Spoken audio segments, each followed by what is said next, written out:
What's good, people? It's the Rap Roundtable here. Your boy Jarv, the Rap Snob, Diddy the Balance, the homie Mase. We just need y'all to like, share, and subscribe when you tap into the videos. We're trying to reach 10K subs, and with your help, we can definitely do that. Especially people who watch the videos and don't sub.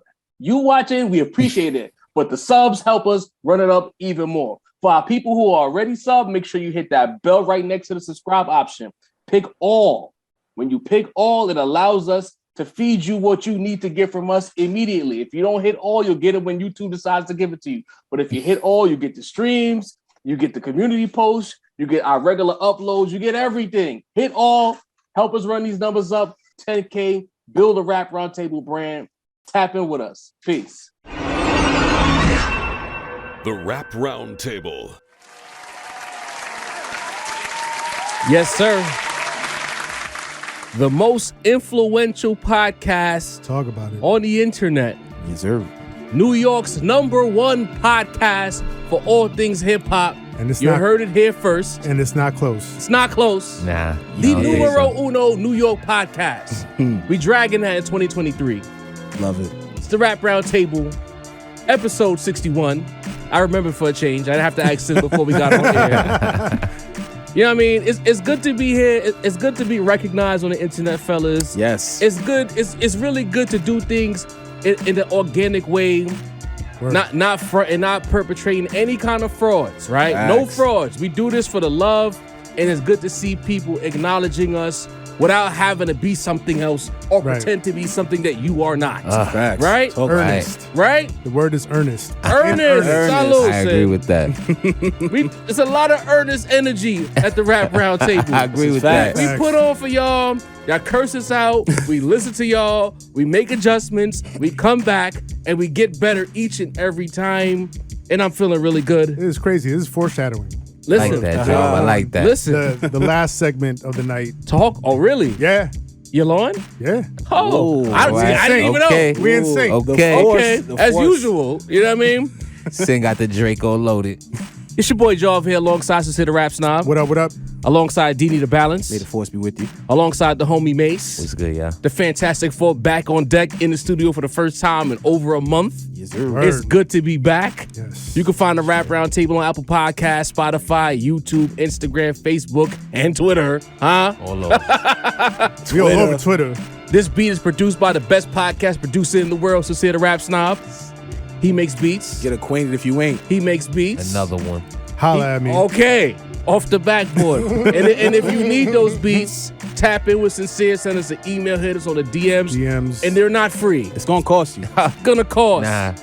And as always, We are tonight's entertainment.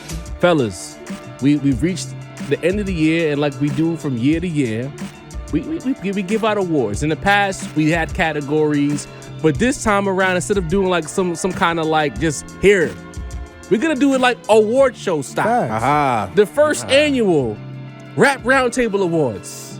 Love I'm it. excited to get into this. I'm really excited. Let's do it. This is dope. I feel like, instead of making the people wait, I appreciate how the chat pulls in, they lock in, they get ready. So why make them wait if they're already waiting for us They get up. to drop these episodes?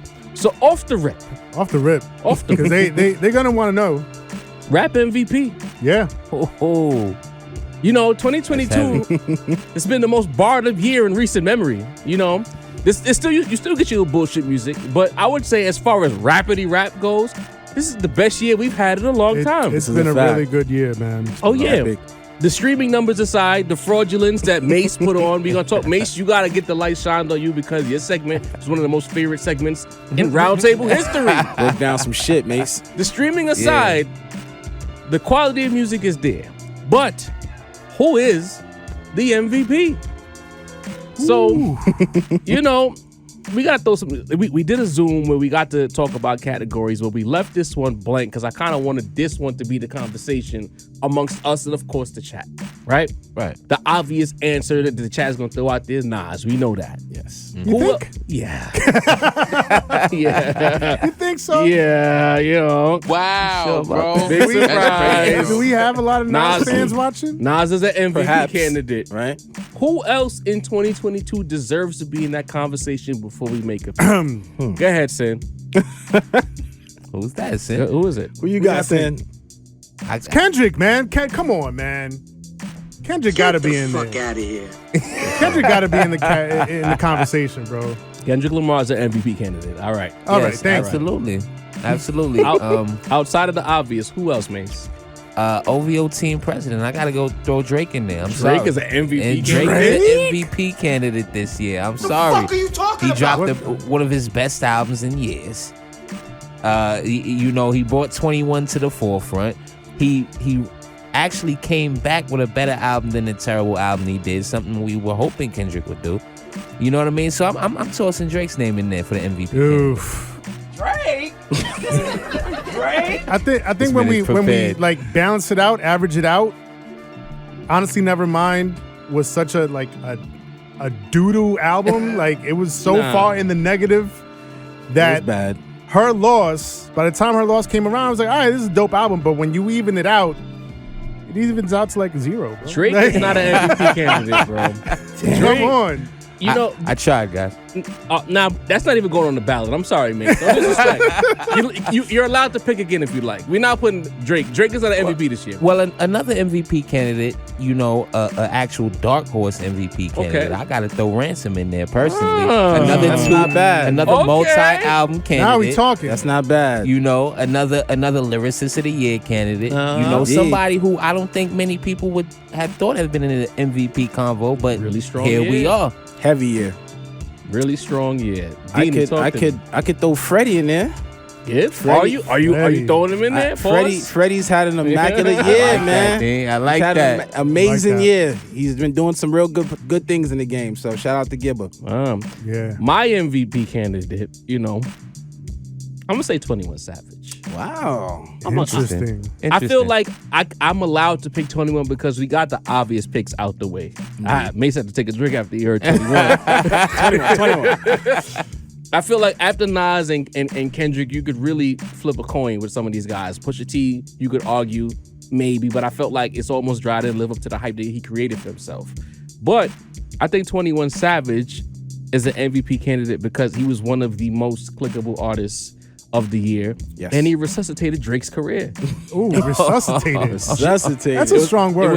It was a lot of questions about Drake after Honestly Nevermind. In rap. In rap, yes. He got disqualified by yours truly. Yes. You know what I'm saying? Yeah. The Jimmy Cooks happened, and people started to think to themselves, Drake and 21 make some really good songs together. Yes. Next thing you know, Her Loss happens. How did they A whole album. announce Her Loss? With the Jimmy Cooks video, right? Or the little splash of a video. Yeah. And the songs that were the top of the chart as far as charting for Her Loss, it wasn't the Drake solos. It was all the joints with 21 on there. Interesting. You know what I'm saying? And there was talks of 21 performed so well that Drake probably wrote his bars. You know what I'm saying? So with all of that being said, I gotta put 21 Savage as a 2022 MVP. And then the Nas controversy. No, the Right. Nas collabo. That's Then true. Making Amends, the collab. Mike, Absolutely. One mic, one gun. He's a keynote face in hip hop now. He can't go to McDonald's. Can't. You know what I mean? And then you think about what's going on in Atlanta with the Rico case. Yeah. R.I.P. Takeoff. Who's the number one rapper in Atlanta? Future. Over 21 right now? Today? Yeah. Nah. Yeah. Well, I would ask the chat, but they don't care. They don't like 21. I would still say Future also. I mean, you know what? Future's I love that guy. Future too, so I won't fight too hard for 21. But I feel like in But he's up there. 2022, Epic- Epic conversation. year for 21 though. but 21 had a stronger year. And I feel like if he drops a solo album in 2023, the conversation about who's number one in Atlanta might be a little different a year from now. Maybe. It's possible. All right? Damn, so nobody's thrown Pusha-T into the conversation? I'm not. I Damn. wouldn't put throw Push in the combo. You throwing Yeah, him? MVP. Nah, I already threw Yeah, Kendrick Kendrick, in. It so- got to be Kendrick. He had a really strong year. You know what I'm saying? Like, he had like a T-Mac type year when Cole was still busting ass. You know what I'm saying? He had his 30. Okay. Yeah. But it was an expected 30. But Right. Did he get out the second round of the playoffs? I don't know. Big numbers though. I don't know. A lot of people have been talking about that Pusha-T as a year-end Out of nowhere, album. right? Yeah. Because a lot of y'all in the chat said the album is not good, but then everybody else says it's good. Yeah, so, and this is newfound. Like, is this what we call that again? When something from the past revisit. revisionist history. There you go. Yeah. Because I'm like, when this shit dropped, I wasn't hearing none of this. All the critically acclaimed, I'm hearing shit now. All of a Well, sudden, it's like the I think detractors are usually louder out the gate. Yeah. We usually hear the negative takes louder or more present than the people that actually. Plus, you had enough time to sit with the shit and really. Right. So. And when it comes to like non-rap publications or places that aren't really tapped in, I feel like honestly, they kind of have like a critically acclaimed artist list and whatever they put out. So Vince Staples' album is on every list, Pusha-T is on every list, Kendrick is on every list. Guys who always are on every critically acclaimed list. So I think a lot of times, not us, because we actually know what's going on. We listen. Y'all know we wake up at 8 in the morning and let y'all know. You know what I mean? So we really do though. I think that a lot of times, and I'm not saying it's almost dry as in our in the running. Hopefully in the running, you haven't heard that yet, but it's almost dry as one of the better albums of the year. You know what I mean? Well, my academics tonight, y'all. So I think that happens often. So I'm glad we're doing this. You know what I mean? Because a lot of times, these spin magazines, these Rolling Stones, I'm not trusting who they just B-Dot. I'm not just trusting y'all throwing the same artist with whatever album they put out on your ear. I'm not too mad at B-Dot this year. I'm not too mad. Of course you're not. Are you mad? Are you not mad about the Lil Wayne? Get rid of this guy. Top 10 today? Well, it has nothing to do with him putting Kendrick, Mr. Morale and the Of course, Mr. Miz and the Big Steppers. Yes. Yeah. We got him, y'all. Mr. We did Morale it. and We got the him. Big Steppers. We did it. It sticks. Wow. Fuck. Please just let's edit that out. You heard that? You heard that, K-Dot? No. You heard that, K-Dot? That's about to be our flex bomb. Like Mr. that's Miz. going to be the most It's used. the Migos, y'all. It's the Migos. You ain't even Look how big this cup Been is, bro. sipping for 10 minutes, nigga. You Cut think it I out. just started drinking at the table? Y'all don't know me? Y'all know me. We got him. We got him. We got him. Sid thinks the album is mid, y'all. We did it, Joe. Mid God. He said we did it. Took you long enough to come around. Sid. Yes. Oh, fuck. All right, so now that we got Sid to admit that, who are we going to decide is the 2022 rap MVP? MVP. This again, to be clear, you could be the best rapper, or the best basketball player, but that don't mean you was MVP Right. for the Remember year. that. Remember that. There's plenty of years Kobe didn't get MVP. That he deserved Karl it. Malone got MVP All right. over MJ. LeBron should be MVP 10 years straight, if you're being honest. All right, so let me run this down real quick. Shaq got one. And, I threw Kendrick in because we had already established as a whole table, Nas is already in there, Right. My honest pick is Nas. Okay. But let me run it down real quick. Talk to me. Started the year on the strength of Magic Right. at the end of last year into this year. Ended the year with KD3. And in between, directed the Supreme Team documentary, right? Again, on his director, in his director bag. Nationwide tour with Wu-Tang Clan, sold out all over the place for the culture. Not in New York, though. And, damn, bro. That's a fact. I'm still a little tight about Gotta that. take some points off of that. That's true. I'm not even going to fight against that. And his podcast was still going strong up until like the middle of the year. The last episode I saw was like around June. But that 50 Years of Hip Hop, The Bridge documentary, he's had like RZA on, Swizz Beatz, Steve Stout. Dope shit. He's repping for the culture, bro. Like it's not just the music. It's not just the fire albums. Right. Like he's really repping for this shit. All right, so Sin picks Nas. Dini, are you going with Nas as well, or do you have another pick? I'm going with Nas. Pretty much for every reason that Sin just said, and for the fact that, we talk about hip-hop being a young man's game. It's always the stigma. It's a young man's game. And Nas has transcended that, bro. I mean, the bars are tight. The production's immaculate. Sequencing. You just said we even asked Sweet Chick. Nigga busting that. He busted restaurant ass too. Yeah. Raspberry butter. You know Bro, what I'm that saying? Sweet Chick is crack.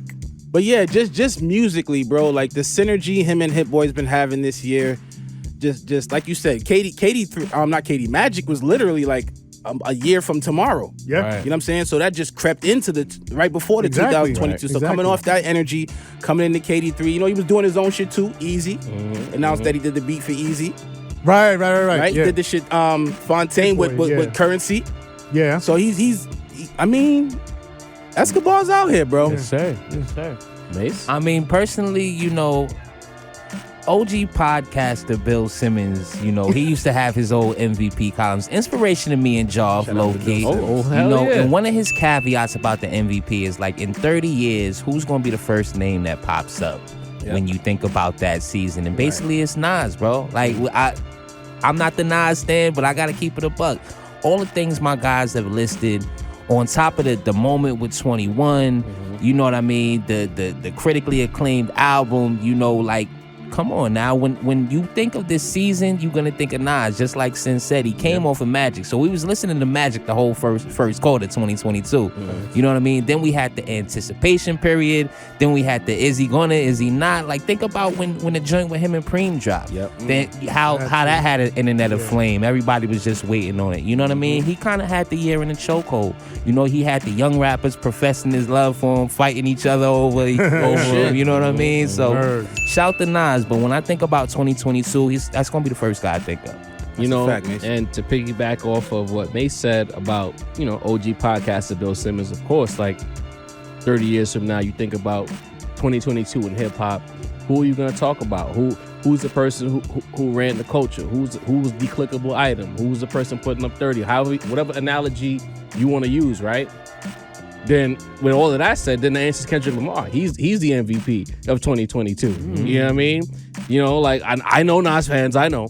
But at the end of the day, Kendrick Lamar, outside of Aubrey, the biggest star in rap, one of the biggest tours in rap, some of the biggest records in rap. Statistically, he did the thing. There's arguments about his rap acumen, but he rapped his ass off quite a few times.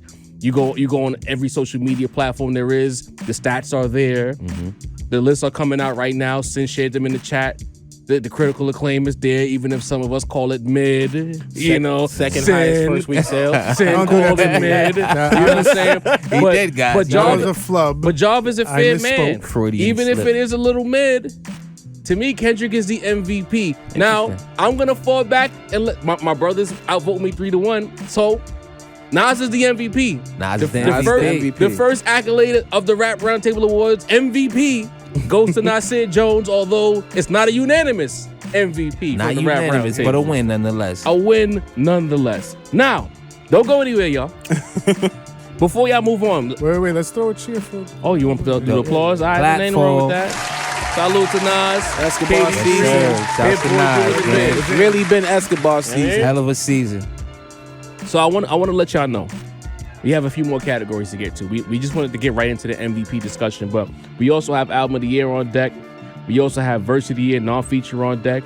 Producer of the Year on deck. Yes. Song of the Year on deck. Yes. Feature of the Year on deck. Moment of the Year on deck. On deck for 2023 on deck. Yes, sir. Duo of the Year. Those are the categories, so lock in. Don't go nowhere. Don't click away. We want to hear y'all opinions in the chat. Give us y'all choices. We're going to put polls up as well for y'all to vote and decide amongst yourselves who y'all believe deserves the Roundtable Awards. The chat will give out the awards, and we're going to give our awards, and then, cool, we'll move on in 2023. Now, Album of the Year. Yes. The next category for the Rap Roundtable Awards. So now, again, we talked about the Zoom that we had last time. We tried to map out who's who, right? So, among the list, shout out to Mase. Her Loss, Album of the Year contender. Mr. Morale and the Big Steppers. Thank you. I got it right. Correct. Album of the Year contender. KD3, Soul Separately. Kiss the Ring, shout out to Rome Streets. We have the Ransom album here. What is it called again? No Rest for the Wicked. No Rest for the Wicked. 2000 Joey Badass. It's Almost Dry. Pusha-t. We have the Elephant Man's Bones. Rock Marciano. Yes. Drill Music in Zion. Lupe Fiasco. So those are our contenders. If your favorite album didn't make the list, instead of arguing with us, go in the comment section and add who you think, and maybe we'll talk about it on 62. Maybe we won't. I don't know. Now, we always have a mailbag segment. So talk about it. So fellas, y'all heard the picks. We spoke about them amongst ourselves. The loud majority in the chat is going to say it's KD3. Before we make a pick, does anyone here want to campaign for an album that they think should be Album of the Year based on this list? Listen, I love KD3. And if it comes away with album of the year, I'm not going to be upset in the least. But we should definitely have a conversation about Mr. Morale and the Big Step. Of course. We have to. We have to. Sin, why don't you just wear a Kendrick t-shirt? I've been waving this flag.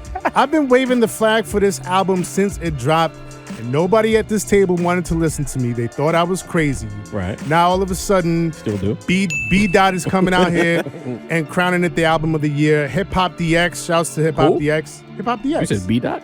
B. Dot. Now that's the most valid source. Now that's the valid source because he picked. I'm not saying he's a valid source. I'm just saying it's in the conversation. It's up there. Okay. You know what I mean? Hip Hop DX also, came out, said, Kendrick got the album of the year. You know what I mean? And I've been waving this flag from the beginning, and y'all thought I was crazy, right? He probably gonna win the Grammy. And so I just, I feel a little validated, a little vindicated, knowing that there are some prominent voices out there that are also putting this album up there the way I put this album up there. And I still think it's a brilliant album. Is it album of the year for you? That's what we've been waiting for. A lot of blows here. I'm very split. I'll be honest. I'm very split between this and KD3 because KD3, I feel like it gave me so much of what I knew I already wanted, while Kendrick's album gave me a lot of stuff that I didn't think I wanted. Okay. But when I listened to it, I was like, oh shit, I didn't know that I wanted to hear this shit, but I do want to hear this shit because this shit is mad interesting. Were you the Alonzo Mourning gif with that album? No, don't do that. Don't do that. Okay. Because again, Kendrick having been gone for 5 years, we didn't know what to expect out of him. Okay. So I didn't know what lane he was going to take, and so for him to take this lane, I was like, it took me aback a little bit. But I still think, musically, creatively, the risks that he took, and thematically, it's an amazing album, front to back. I think it's incredible. Sin. So I'm split. I'm split. Is it the album of the year for you? I'm split. Yeah, so you're not picking. You're not going to pick. Vote, you're giving it a cold, bro? Wow. What? What is this? Yeah, sip that drink. Where's the order? Blood clot I go on. All right, fuck it. KD3's out. There you go. There you go. Dini. Yo, I'm going with my man Gibber, man. Okay. I'm going with Freddie. Okay. This album had everything I needed, man. It was that sweet spot of lyrics. I had great production, concept, deep cuts, vibey records, bounce, beautifully sequenced. All the features. You said what? Over Esco? I love that album. But I got to give credit where it's due. I didn't think I was going to get this from Freddie. You know what I'm saying? I knew I was going to get something immaculate from Nas. I knew I was. But I got something very different from Freddie I was not expecting. This album's beautiful, bro. Okay. It's really fire. It is. Okay. It is. Okay, Mase. Interesting. So now one thing, guys, I don't do is I don't assume. Okay, that's not what I do. I assumed Dini was coming in straight. I didn't expect that either. With the Nas tape. They say when you assume, you make an ass out of you and me, right? I'm not trying to do that. Dini's an A1 Nas fan. It was a layup, I thought. I'm not gonna assume that album of the year necessarily means best album of the year. It's just the album of the year. What album defined the year? You know what I mean? Okay. And so I was kind of feeling how John was feeling. Nothing defined this year more than Mr. Morale and the Big Steppers. That's right, guys. I'm completing the flip-flop of the year. I'm going all the way back, guys. What? I'm going all the way back. What? Because wait, what? What the fuck? Hey, this is what I do, guys. So when you think about the album, nothing was more polarizing. Nothing was more talked about. When I looked at my actual album listens of the year, yes, maybe I thought KD3 was better, but I listened to Mr. Morale about 4 times as much. You know what I mean? All I'm saying is that this album, it defined the year more than any other album. You know, this is what we talked about. This is what we listened to. We tried to like. I'm sorry, but I'm sorry. This was the album of the year, guys. This is it. Shocked. I feel like Mr. Mace's Morale. music hit and this happened. Ooh, the heel walked in the room. Mr. Morale. I'm shocked, but I'm not mad at it at all. Of course you're not. In the least. So far, the Rap Roundtable has picked 3 different albums. I thought this was gonna be a cakewalk. Wow. y'all. Wow. Wow. So I come in here and pause and and you know, this show's episodic. I'd like to call it a bit of a series. You know, some people who get the show figure out like it's actually a comedy posing as a podcast. You know what I mean? And my history on the show says that me picking this album doesn't make any sense. But when I heard it, I was floored. I played it again this morning driving to work, still floored.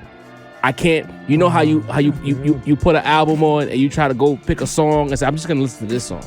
I can't do that with this album. Gotta let it go straight through. It rides, and it rides continuously.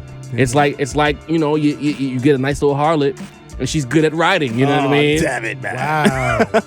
It's a smooth ride. You know what I'm saying? I gotta go with Gibbs, and I've talked really bad about Gibbs. Hey, I've talked really bad about Gibbs on this show. You know what I mean? Olive branch. My God. I've talked really bad about Gibbs. Shout out to Judas. I've talked really bad about Gibbs. Shout out to Judas. On this show. But I put that album on and I was blown away.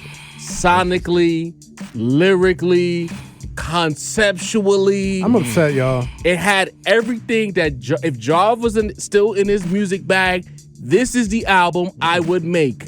Connective tissue, a beginning, a middle, and an end. You can't really skip a song because you might miss something. Even some of the songs overlap into other songs. Like you have to listen to it front to back. The comedians did, KD in there. The Hotel's concept. The Talk hotel about it. concept. It had everything. And then it had highs, lows, you got different aspects of Freddie Gibbs. And it's like, whoa. Maybe this is what y'all been talking about with Gibbs the whole time that I couldn't hear before. So for me, so separately, album of the year, and based on no stats, based on those votes, The rap. I'm switching my vote. No! I'm switching my vote to Mr. Morales No! and the Big Steppers. No, Mr. Mid is out of here. Gibbs earned that, son. Yeah, Don't do Gibbs, that, it's son. over. Gibbs It's is the winner. over. Gibbs is Yo. the winner. And I will be Gibbs. the official Mr. Morale vote. Remember that, guys. Macito. Freddie Gibbs. Nah, man. Give Album of the year. Shout out to Gibbs, man. He earned it. Don't do Didi, that, what are you Sid. doing, man? Yo, Yo, I'm upset. it shocked me too, bro. But the shit is a beautiful album, bro. It really is, Nah. bro. It's not even slander. It's got everything you need, bro. so separately. Hey, let the record show. I voted for Nas KD3. When y'all get upset in the comments, do not leave me out of it. Talk to these guys. Listen, Says the guy who just tried to renege his vote. listen, man. You tried to take the Nas vote away, Trump. The election is rigged. Never mind. Honestly, never mind. I'd rather go to Never mind. Kendrick than Freddie. That's my thing. Freddie made a better album. It is what it is. Freddie won the award. So, K-Dot had shout out to moments. Freddie. I'm sorry, Not as K. I many tried. moments. All right, so we're gonna take a step away from the awards ceremony for a quick second, because in the midst of us doing that live and trying to put the list together, we got stuck at Boldy James. We got stuck at Stove God as far as lyricists, and I know I was fighting hard against Boldy because I don't view him as a lyricist. I felt like Sin, you looked at him as a lyricist. Yeah. Deanie, you did too. Mace, I felt like you were I in was the middle back and somewhere. forth, yeah. So it got me to thinking. I'm like, I think that Boldy's a dope MC, but I don't view him as a lyrical guy. So what's the difference between a lyricist and an MC? I don't know. Since You tell they- us since that's your take. Well, for me, that's a fair assessment, Sid. I was gonna pass the ball, but you're right. To me, I guess I'm thinking about lyricists not in a dictionary sense of the word, Deanie, more like in hip hop. When I hear lyricists, I'm thinking about guys who can make the most words rhyme at a high level, cleverly, charismatically, multiple syllables, etc. When I listen to Boldy, I see a dude who's great at painting pictures, building an aesthetic, and not being monotonous with his words. But there's plenty of guys who, bar for bar, can out rap him. I don't look at him as a lyricist. I look at him as an MC, like kind of like not sorry, no disrespect to Bully. When I say like Snoop, I mean like a guy with great presence, but not the most lyrical dude. Like to me, Ransom is a lyricist. Yeah. Boldy is an MC. That's the divide. That's how I'm looking at it to paint the picture for the audience. What do you say to that? All right. So the way I see it, if we want to look at the term historically, an MC, right, in the early days of hip hop when it was being built, an MC was just literally that, a master of ceremony, right? The guy with the mic that's on stage, move the crowd, and the best MCs were the ones that would get the best reactions out of the crowd, right? And so I think if we go by that early on definition, that traditional definition, right? I would think of somebody like a Busta Rhymes as an MC. Okay. You know what I mean? Not necessarily, and no slight at Busta Rhymes at all in the least. I love Busta Rhymes. But we don't put him in the lyricist category the way we would put like a Rakim or a Nas, right? Or a Ransom. Right. But he gets his lyrics off, he gets his bars off, but it's about the movement, the excitement, the show of it all, right? You know what I mean? So like when he goes on stage, his shows are always elite, immaculate, high level every time. You know what I mean? That's how I see an MC. Now here's the thing, over time, over the years and the decades, somehow the term MC has sort of become conflated with lyricists. You know what I mean? Right. I'm not sure exactly how that happened or when that happened, but like when we talk about who's an MC now, every time that the term MC comes up, we're thinking lyricist. Right. You know what I mean? Right. And so in that context, there's a lot of overlap. The way that it's used today, I don't see much of a difference between what an MC is and what a lyricist is. I think an MC is somebody that upholds the energy and the soul of hip hop. Okay. You know what I mean? What's important in the culture, right? So it upholds, culturally. They uphold culturally. So I wouldn't say like a MC Hammer. I wouldn't make him say he's an MC because he's a pop star. You know what I mean? Or what's the young boy? The white boy. Harlow? Quando Harlow? Yeah. Quando. He's not an MC. He's pop with it. So it's tough for me to really differentiate today the difference between an MC and lyricist. But if we go back to the original definition, that's what an MC was, somebody that moved the crowd, somebody that got the energy from the crowd. And in that sense, the way that people are coming out in droves for Boldy, when they saw our list and was like, yo, where's Boldy?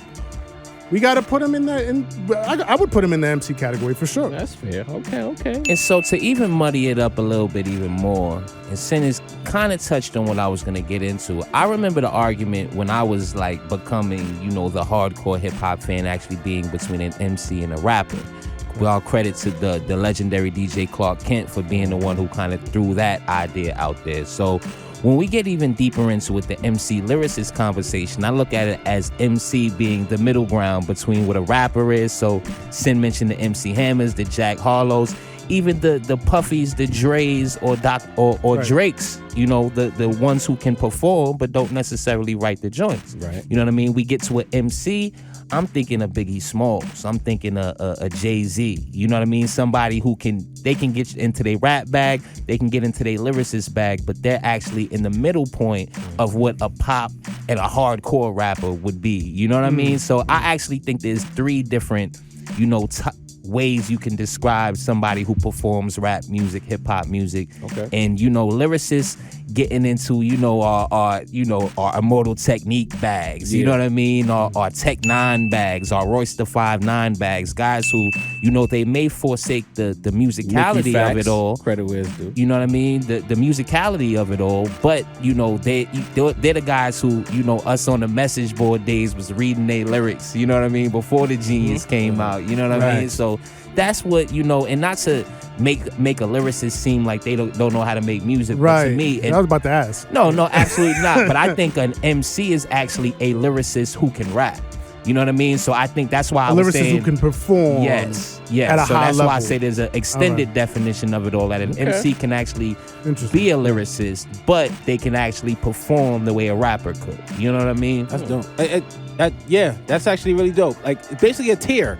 You get what I'm saying? Like a rapper transcends to the MC, and the MC transcends to the lyricist, if that makes any sense. It's kind of like levels. Okay. You know, like, there's good 3-point shooters in the NBA, but nobody's shooting it like Steph. Steph is just at that different level when it comes to the arc. And that's kind of like the way I see it. Like, for instance, I'll give you a Boldy. Yeah. You know what I'm saying? If he's rapping with a Lupe, there's no way I'm saying Boldy's coming out of that lyrically sound against like a Lupe, because Lupe's a lyricist. Right. But Lupe has the ability to be an MC. You get what I'm saying? I know that Boldy's the MC. I just don't know if he has the ability to be like the super duper lyricist, like the person that makes you dig a little deeper thought wise. You know what I'm saying? Because that's another thing about a lyricist. They make you dig a little deeper. True. They get to another level that an MC just kind of can't reach. You know, that's why Hove and Nas were so special, because they were the MCs that really could get lyrical. You know what I'm saying? But yeah. Interesting. I like this conversation. It just goes to show that there's no one answer. So if we're talking about something like you know what I mean, like let's say somebody pens an ill verse, right? But the flow is jacked up when they spit it. So you would consider that person a lyricist but not an MC? Yes. Yeah. Okay. Interesting. Okay. I dig it.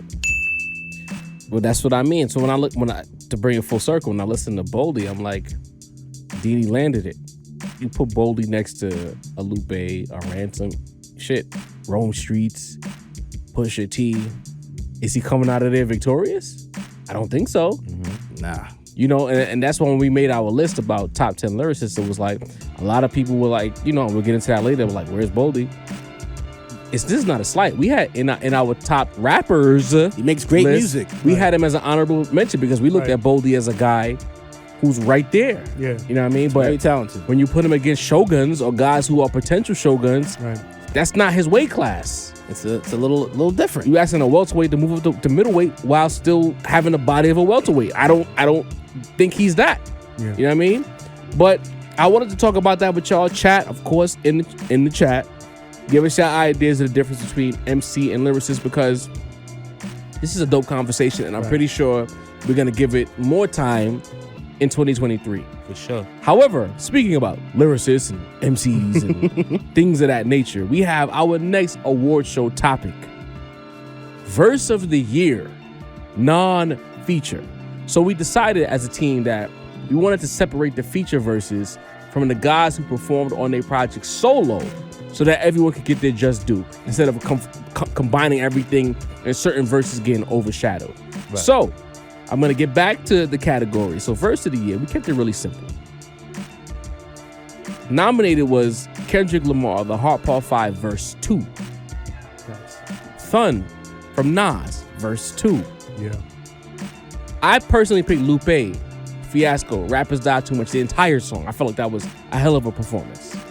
Benny the Butcher, 10 More Crack Commandments. Yes, sir. Black Thought, Aquamarine. Yeah. Then we had Ransom, the entire song, The Gambler.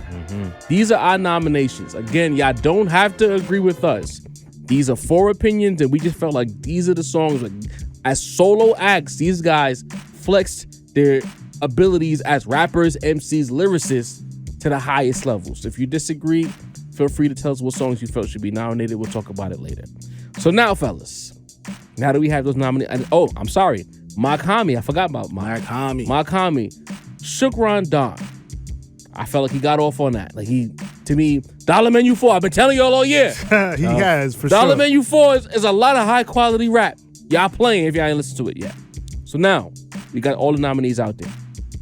Mase, who do you think has the verse of the year? I'm going to stay on the bandwagon. You know what I mean? I'm going with Kendrick on The Heart Part 5, his verse 2. You know, I remember, and y'all could even run back and check our initial reaction when it dropped. I remember when that verse came out, you know, and I know the video might have something to do with it because the video dropped right along with it, but when he's invoking, you know, Kobe and Nipsey, and you know what I mean? And this is the initial, I remember this is the first time where Jaw let us know that Kendrick was a shogun. He took it back in our lyricist conversation, but this is when Job I said just wanted this to guy's piss a him off. shogun. I didn't mean it. I'm all here for it.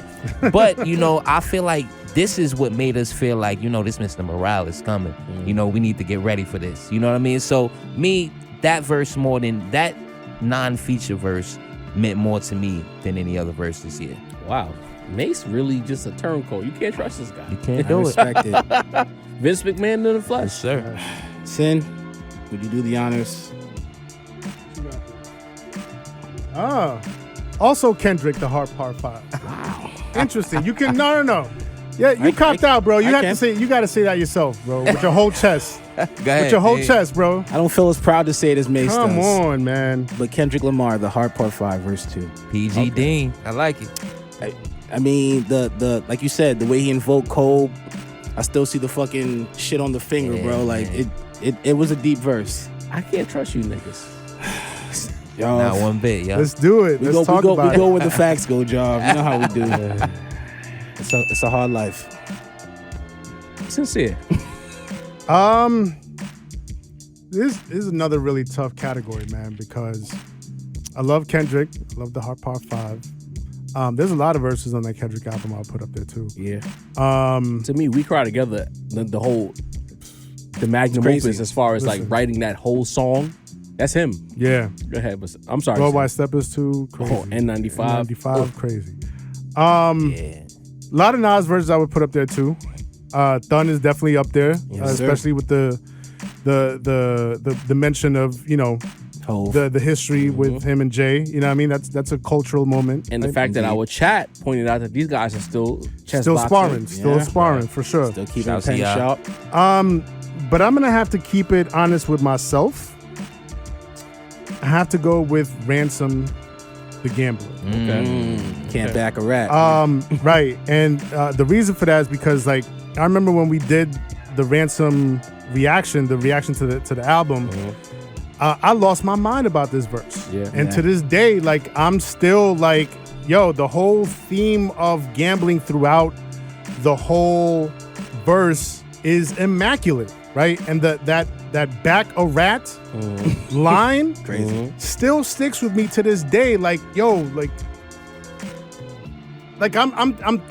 trying to envision myself looking inside of Ransom's mind, when he's coming up with some of these lines, and I'm like, bro, what planet are you on right now? What wavelength are you on that you're coming up with these lines and these metaphors and these similes and the wordplay and the double entendres and all of it, just the whole package.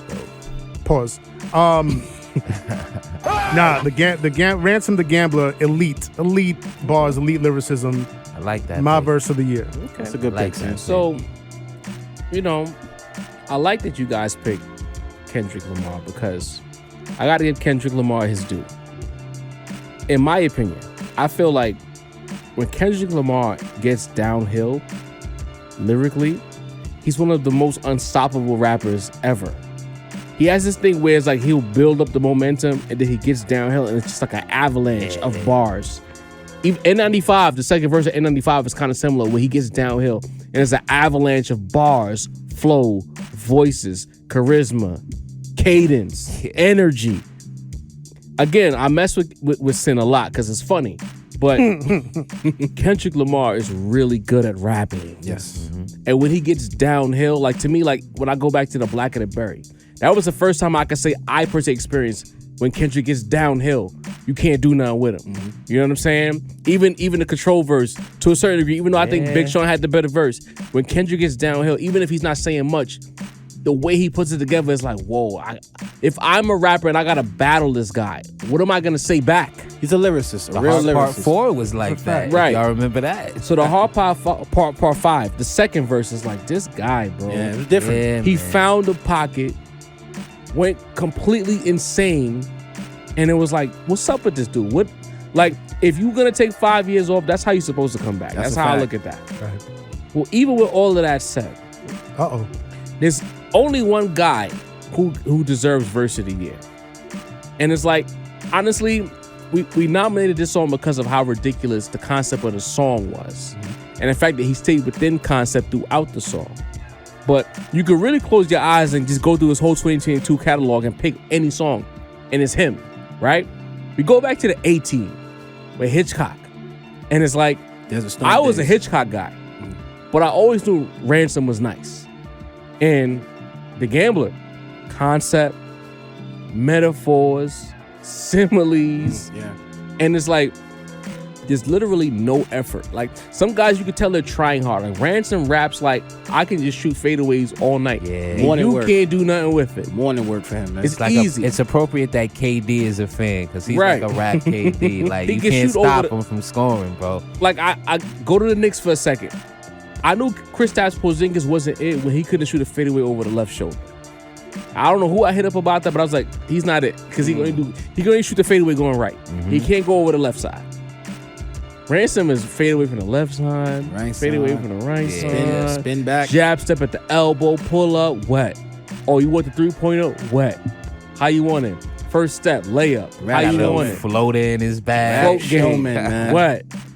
To me, The Gambler, because of the fact that it's a concept record and he never lost sight of that, and he gave you all world ball work, verse of the year. Yo, I just gotta spit this real quick. Okay. Imagine that I was defending you when I grabbed the strap. Why'd you fold, nigga done told, so I couldn't back a rat. Was dealt a bad hand, that's a fact. Couldn't see no future dealing a bag of crack. So nigga just had to rap. Niggas rolling with me was glad to crap. It just Come on. bro. Sin got the shit Niggas sound like a was rolling with masterpiece. me, I was glad to grab. What the fuck? Yo. So boom. The issue with this is this splits the table too. Indeed. Should we leave it to the fans? So now we're men here. We don't know. No disrespect, chat. Y'all can pick who y'all want. We can make an executive decision as a team. Okay. I have a suggestion. What's up? This is a verse of the year is for the Lyricist, correct? Ooh. And Ransom was, high on the list than Kendrick on Lyricist of the year. yes, I he feel like was. that might be the tiebreaker personally. Mase, You know what I mean? Let's defer to the list. Listen, Do we all agree as a team to give Ransom verse of the year? I said let's do it. Let's do it. Floor Ransom, verse of the year. Verse of the year. Salud, Yes, sir. Ransom. Out the Ran. Listen, Can't go wrong with Ran, man. listen. We're paying attention. Some lists, B-Dot, they don't get it. But no, at the Rap Roundtable, we get it. We definitely get it. Anyway, let's get back in. Let's lock in, fellas. Yes, sir. Let me get the show rundown back on deck. Now, That was a good one. Sincere the Rap Snob had a topic that he really wanted to get to because he is a producer, the best podcast producer in the game. Be clear.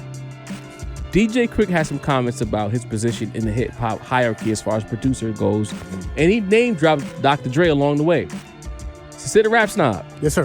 what does DJ Quik have to say about his comparisons or where he ranks as far as Dr. Dre and producer levels? So Quik had some thoughts about his own standing in in the pantheon of producers over the years. You know what I mean? And we did a list, a tiered list, 15 producers of all time. You won there. When we came back around to it in the last episode to make some tweaks and adjustments. I was kind of mad. I was like, damn, I forgot to really touch on this Quik thing. Even if we would have talked about it, no disrespect, he wasn't gonna end up on the list anyway. Clearly. But I did want to touch on this topic because he feels some type of way, and I'm just gonna read the tweets that he let off, right? And this was a few weeks ago, and he said, "I know it's early, but I deserve." Like, he just went straight from the hip, just like no qualms about it, nothing, no sugarcoating. He said, "I know it's early, but I deserve to be where Dre is. Yeah. I don't think it's fair." First of all, that's the first red flag. Like, what? It's not fair. Like, what does that even mean?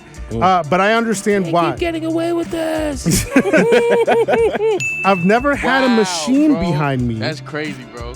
That always hurt my friends more than it did me. Right? So first of all, like, he's saying that it hurts his friends more than it did you, but you're the one going to Twitter and complaining about it. But I digress. right? And so like this made me feel like a type of way because it's like, and I know, look, what this ultimately boils down to is the conversation of skill and talent versus impact, right? And some artists, some producers, right? People in the game, they have the talent, they have the skill, and they make, dope music. And this goes for, any form of art. You make dope material, but do you have the impact? Because some other people, like a Dr. Dre, is making the dope material, is making the dope songs, is making anthems. And so that leads to impact. If you make an anthem that everybody can recognize, that's going to lead to more impact. That's right? doesn't say that Quik didn't have an impact. I'm not saying Quik doesn't have an impact. Quik definitely Don't he had an impact. They typing already. Right. He definitely had an impact. But let me just be clear that, like, you know what I mean? You, like, look, there's a lot of producers, there's a lot of artists, there's a lot of rappers that I'm heavily into. And I see the skill, I see the talent, I see the technical ability, you know what I mean? But if there's no anthem, right? If there's no impactful song, there's no impactful joint that gets thrown on at a party, and I know some of y'all don't like parties, so maybe, maybe at the stadium, maybe at somewhere where like they throw it on and it's like, yo, that's my shit. It takes me back to this moment in my life, or it takes me back to this memory, or it takes me back to this era. You know what I mean? Dre from the gate, and one of the big issues I have about his statement is that, like, he's like, yo, I never had the machine behind me the way Dre did. Dre didn't always have a machine behind him. That's clear. You know what I mean? Out the gate, NWA. We saw the movie. You got Straight Outta Compton, and you got Fuck the Police, and you got Respect Yourself, right? Or Express Yourself. My bad. And so those are anthemic. Mm-hmm. You know what I mean? You throw those on today. You throw Fuck the Police on today. That is a cultural iconic song, right? Dre earned his machine. Exactly, right? And then from there, you go on to G-Thing. You go on to the whole Chronic album. You go on to Gin and Juice and the whole Doggy Style album. Even before this, Aftermath Machine thing happened with Eminem and 50 and all that, like, Dre ran California Love. Dre ran the 90s. He had New York motherfuckers throwing up West Coast like they from, bro, like we was from Cali, bro. And so I just really felt some type of way about this because, like, I know people who are big DJ Quik fans, and they're quick to agree with what he's saying, and I'm like, yo, you have to be able to separate the conversation about talent and skill level, which DJ Quik has. I'm not taking that away from him, but then you take talent, skill level, and impact. You combine those things together, that's always gonna win. Because what's the DJ Quik anthem? Can somebody tell me? Who's his Snoop Dogg? I'm gonna invoke the Deanie clause here. And I'm gonna say he got some joints. He got some joints. You know what I mean? But he got some joints. You frying him. You're frying Quik. So I'd like to give the guys a chance to. All right. Maybe somebody got some. He's frying Quik, but Quik is in much due respect to Quik. He got one of the hardest joints from Pac ever with Hearts and Men. So I'm always gonna love DJ Quik. Okay.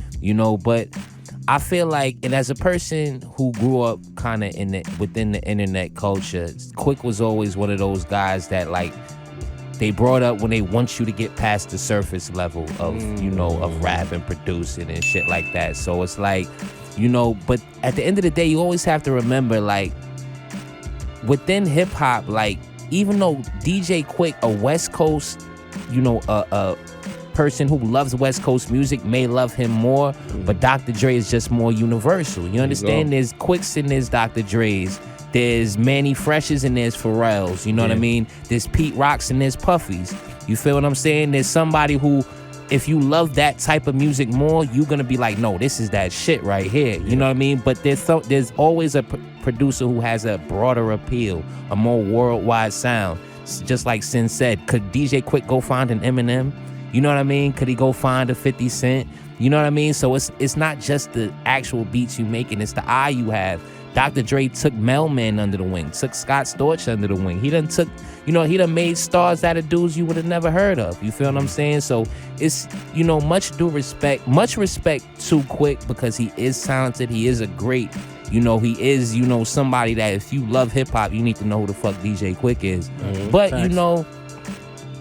Dre is Dre, bro. You feel what I'm saying? It's levels to it, and that's the top level of all levels. You know what I'm saying? Like, my only real issue is but I deserve. That part is just making me feel kind of cringy. Like, what do you mean you deserve? Like, you think you did all the things Dre did? Like top to bottom? Right. Like, you think you grinded all the way? I mean, Dre is Dre, bro. Like, I would understand if he meant maybe a tier below Dre and gave us somebody like a Hitman or somebody like this, somebody, right. But not Dre. Right. You know what I'm saying? That's like somebody saying, I deserve to be where Riz is. I deserve to be where Primo is. Like, what? And then you run down the resume, it's like you did amazing things, immaculate things, but this is Dre. Listen, Dre. man, I'm a huge fan of Exile. If y'all familiar with the producer Exile, worked with Blue a lot, right? Also from the West Coast. You know what I mean? He did the Below the Heavens joint. Is that him that did the Below the Heavens? Yeah. Blue and Exile. Below the Heavens. Yeah. I love Exile, man. Anything he puts out, I'm immediately going to listen to it. But I'm not gonna say, yo, Exile deserves to be where RZA and Primo. Like, bro, that's wild, man. And that's where I come in. I'm not gonna spend too much time. Like the thing that lost me as a worker, a person who puts the work in, and I hope that even as the Rap Roundtable, we put this work in and we get whatever we put in out of it, right? For him to say that Dr. Dre, I didn't have the machine that Dr. Dre had. I don't appreciate someone ever marginalizing a successful person. Because by you saying you didn't have the machine behind you, you're marginalizing what Dre did to get to said point where he could get the machine. Right. Dre put the work in. Right. Dre did that shit. Dre didn't wake up one day and say, I'm going to make beats, and Jimmy Iovine said, here's the machine. No, he had to get that. He had to get to that point. You know what I'm saying? And then after everything that happened with Death Row and everything. Right. There you go. And it could have all gone downhill after that. To go from Death Row to Aftermath, to come out the other side of that. To be the man you are now, billionaire. Have producers underneath you, have guys like that's under your producer tree. Like in football, there's this whole thing called like the head coaching tree. You know what I mean? Like Bill Parcells has a lot of guys under his tree, like a Bill Belichick. And then as you work your way down, there's a lot of notable coaches on that tree. Like if you go to Dr. Dre's producer tree, there's a lot of notable guys there. So it's like for you to marginalize Dre, I got a problem with that because I always respect the workers. Dre put the work in. He got whatever he deserved in this shit, right? Even further before I move on, that tweet sounded like some hater shit. It did. Yeah. And it's like Quik. Heads know that Quik is an all-timer. Somebody's supposed to say that for you. You're not supposed to say that for yourself. Right. Right. And to me, by you saying that and you calling Dre's name and saying that he don't have the machine behind you, is giving hater. And to me, OG niggas hating on other OG niggas, that's never okay at the Rap Roundtable for me. Right. You know what I mean? And Sin has talked about that a lot. One thing I know about Sin don't like no hating shit. And to me, this is hating shit. And Quik, as a legend, you're better than that. You didn't have to call Dre's name. That's a fact. Niggas know. And you should be content in knowing that niggas know. Facts. Put that in your pocket. You didn't do what Dre did, so you can't get Dre accolades. No disrespect. There is no G thing. The whole G-Funk era, you could give that to Dre. Even if other niggas made G-Funk beats, Dre, that's Dre shit. That's Dre shit. The originator. You know what I'm saying? It's a lot of niggas in between you and Dre, Quik. Let me keep it a buck, man. Like, you not next up after Dre if you want me to keep it right. That's the world we live in, because, niggas love Quik. But to give him this half truth, niggas will say you hate Quik. You know what I'm saying? Bro was giving big Lenny Cook energy, bro. And with that said, there's a lot of guys between Dre and Quik. In between. We have the producer of the year category. Huh? Yeah. So let's talk about it. I'm gonna list the nominees for 2022 producer of the year. We have Static Selector, Danger Mouse, Conductor Williams, Alan the Chemist, aka Alchemist, Nicholas Craven, Metro Boomin, Hit Boy, and last but not least, Sincere the Rap Snob. Hey, So sincere. just give me the trophy, bro. You know what I mean? My God.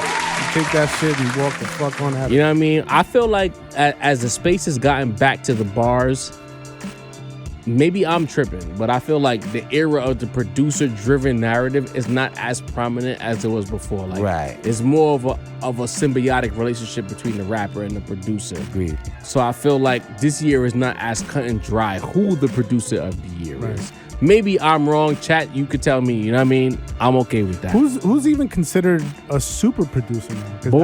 that was a term that was all throughout the 2000s, 2010s. There were super producers. There's only one, but maybe we'll get there. Maybe we won't. Mm-hmm. But Sin, you're nominated. You can't vote for yourself. Who do you have as producer of the year? I'm torn again, man. Can I go last or third? Say less. Deanie, talk to me. Sincere's my brother, legendary producer. But there's one thing Sin doesn't have yet. And it will come, but it has not there yet. And that, my brother's a 3-peat. The back-to-back accolade. That's not fair. I'm being wrong. I mean, we discussed it. You don't got the machine behind them. I deserve to be with now I was Sin. cooking them. Now I was cooking them. Like we discussed earlier, He was Tamal. my thug, I couldn't man. help I'll it. never forgive him for that. Tamal makes one year since the release of Magic. And now we have KD3. I don't really think I should say more. You know what I'm saying? As far as body of work, as far as the synergy, the chemistry. Like, these niggas they kids are probably godfathers. You know what I'm saying? It's a family thing at this point. It's Probably Hit the Boy. grandkids though. Hit Boy, bro. Mm-hmm. Like, I'm going full Hit Boy. Thun. I mean, if you make Thun, you got my vote, B. Hit Boy. Talk to me, Mase. I'm back at Dean. Although Sin was the only person I asked for a beat tape from this year. In It's coming. It's coming episode to the 57 and 58 beats was so immaculate. Like, That's a fact. If you remember those episodes, go run those joints back after you watch this, of course. Go run those back. Some of the best beats of the year. So shouts to my guy Sin. When I call him the super producer, I'm not bullshitting him. Some great shit. The only drumless nigga I'm really fucking with. He got some drums on there. I know, but he the only one that can make drumless joints that I'm really fucking with is what I'm saying. I ain't trying to hit none of them joints, but Bro, I got Sincere, a whole drumless remix to niggas in Paris. Man, I gotta listen. I let the homies listen to We it. done heard. Tough. You need to just put that art on guy. Twitter. I gotta throw You that need out to put there. that on Twitter and let it get the retweets it deserves. Yes, sir. I gotta throw That it out YouTube there. page. You know what I'm Next saying? time Yadolf bugs out, throw that up there. But with that Facts. being said, I'm gonna throw it to Hit Boy. The cohesion of KD3, the versatility. You know what I mean? Maybe the shout out to the Rap Roundtable. I don't know. You dig? But I like Hit Boy. He really did what he was supposed to do this year. He provided the landscape for our MVP to do what he was supposed to do. Indeed. You know what I mean? So I'm going Hit Boy this year, personally. So, Sin, you want to go last, or you want to go now? I'll go now. See, because I was torn, the same way I was last year, actually, between Hit Boy and Alan the Chemist. Because Alchemist gave me some heat this year, bro. Gave you that Rock Marcy. He gave me that Rock Marcy. A production on that shit is through the roof. He gave us a project earlier this year with Currency that I kind of forgot about, and then I was going back to it, and I was like, yo, this shit was tough too. The Currency. And then I spit it. Alchemist had put out 2 EPs like a couple years ago. There was Bread and there was Lunch Meat.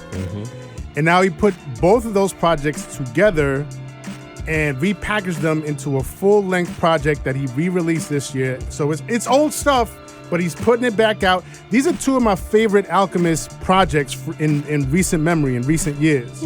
So to put them both together into one project, and he gave us 2 bonus joints, one with Schoolboy Q. So, you know what I mean? The other one, You don't Mayhem got to sell me. I heard Schoolboy. You know what I mean? I think my heart is telling me, I love Hit Boy. I love what he did with another 3P with KD3. But we gave it to Hit Boy last year. I want to spread the wealth. I want to go with Alchemist. Sheesh. Well, since here the rap snob, I'm sorry to let you know that Jarv is voting for Hit Boy. Yeah. Now, there we go. Now, Of course. Yes, sir. and I'm gonna tell you why. Like, let me be clear first. Like, every part of me wanted Metro to give me the album that I wanted, and he didn't. Because the thing is, Metro, there's no signs of fall off in Metro, but I feel like he tried to do something different with this album, and the stats support it. But to me, Metro had enough clickable artists on his album to where the streams would run up. Exactly. But as far as the Sonics go, this is not what we wanted from you in Metro, right? Nicholas Craven, very close. Very close. Doing a lot of great things, Nick Very Craven. close. Alchemist.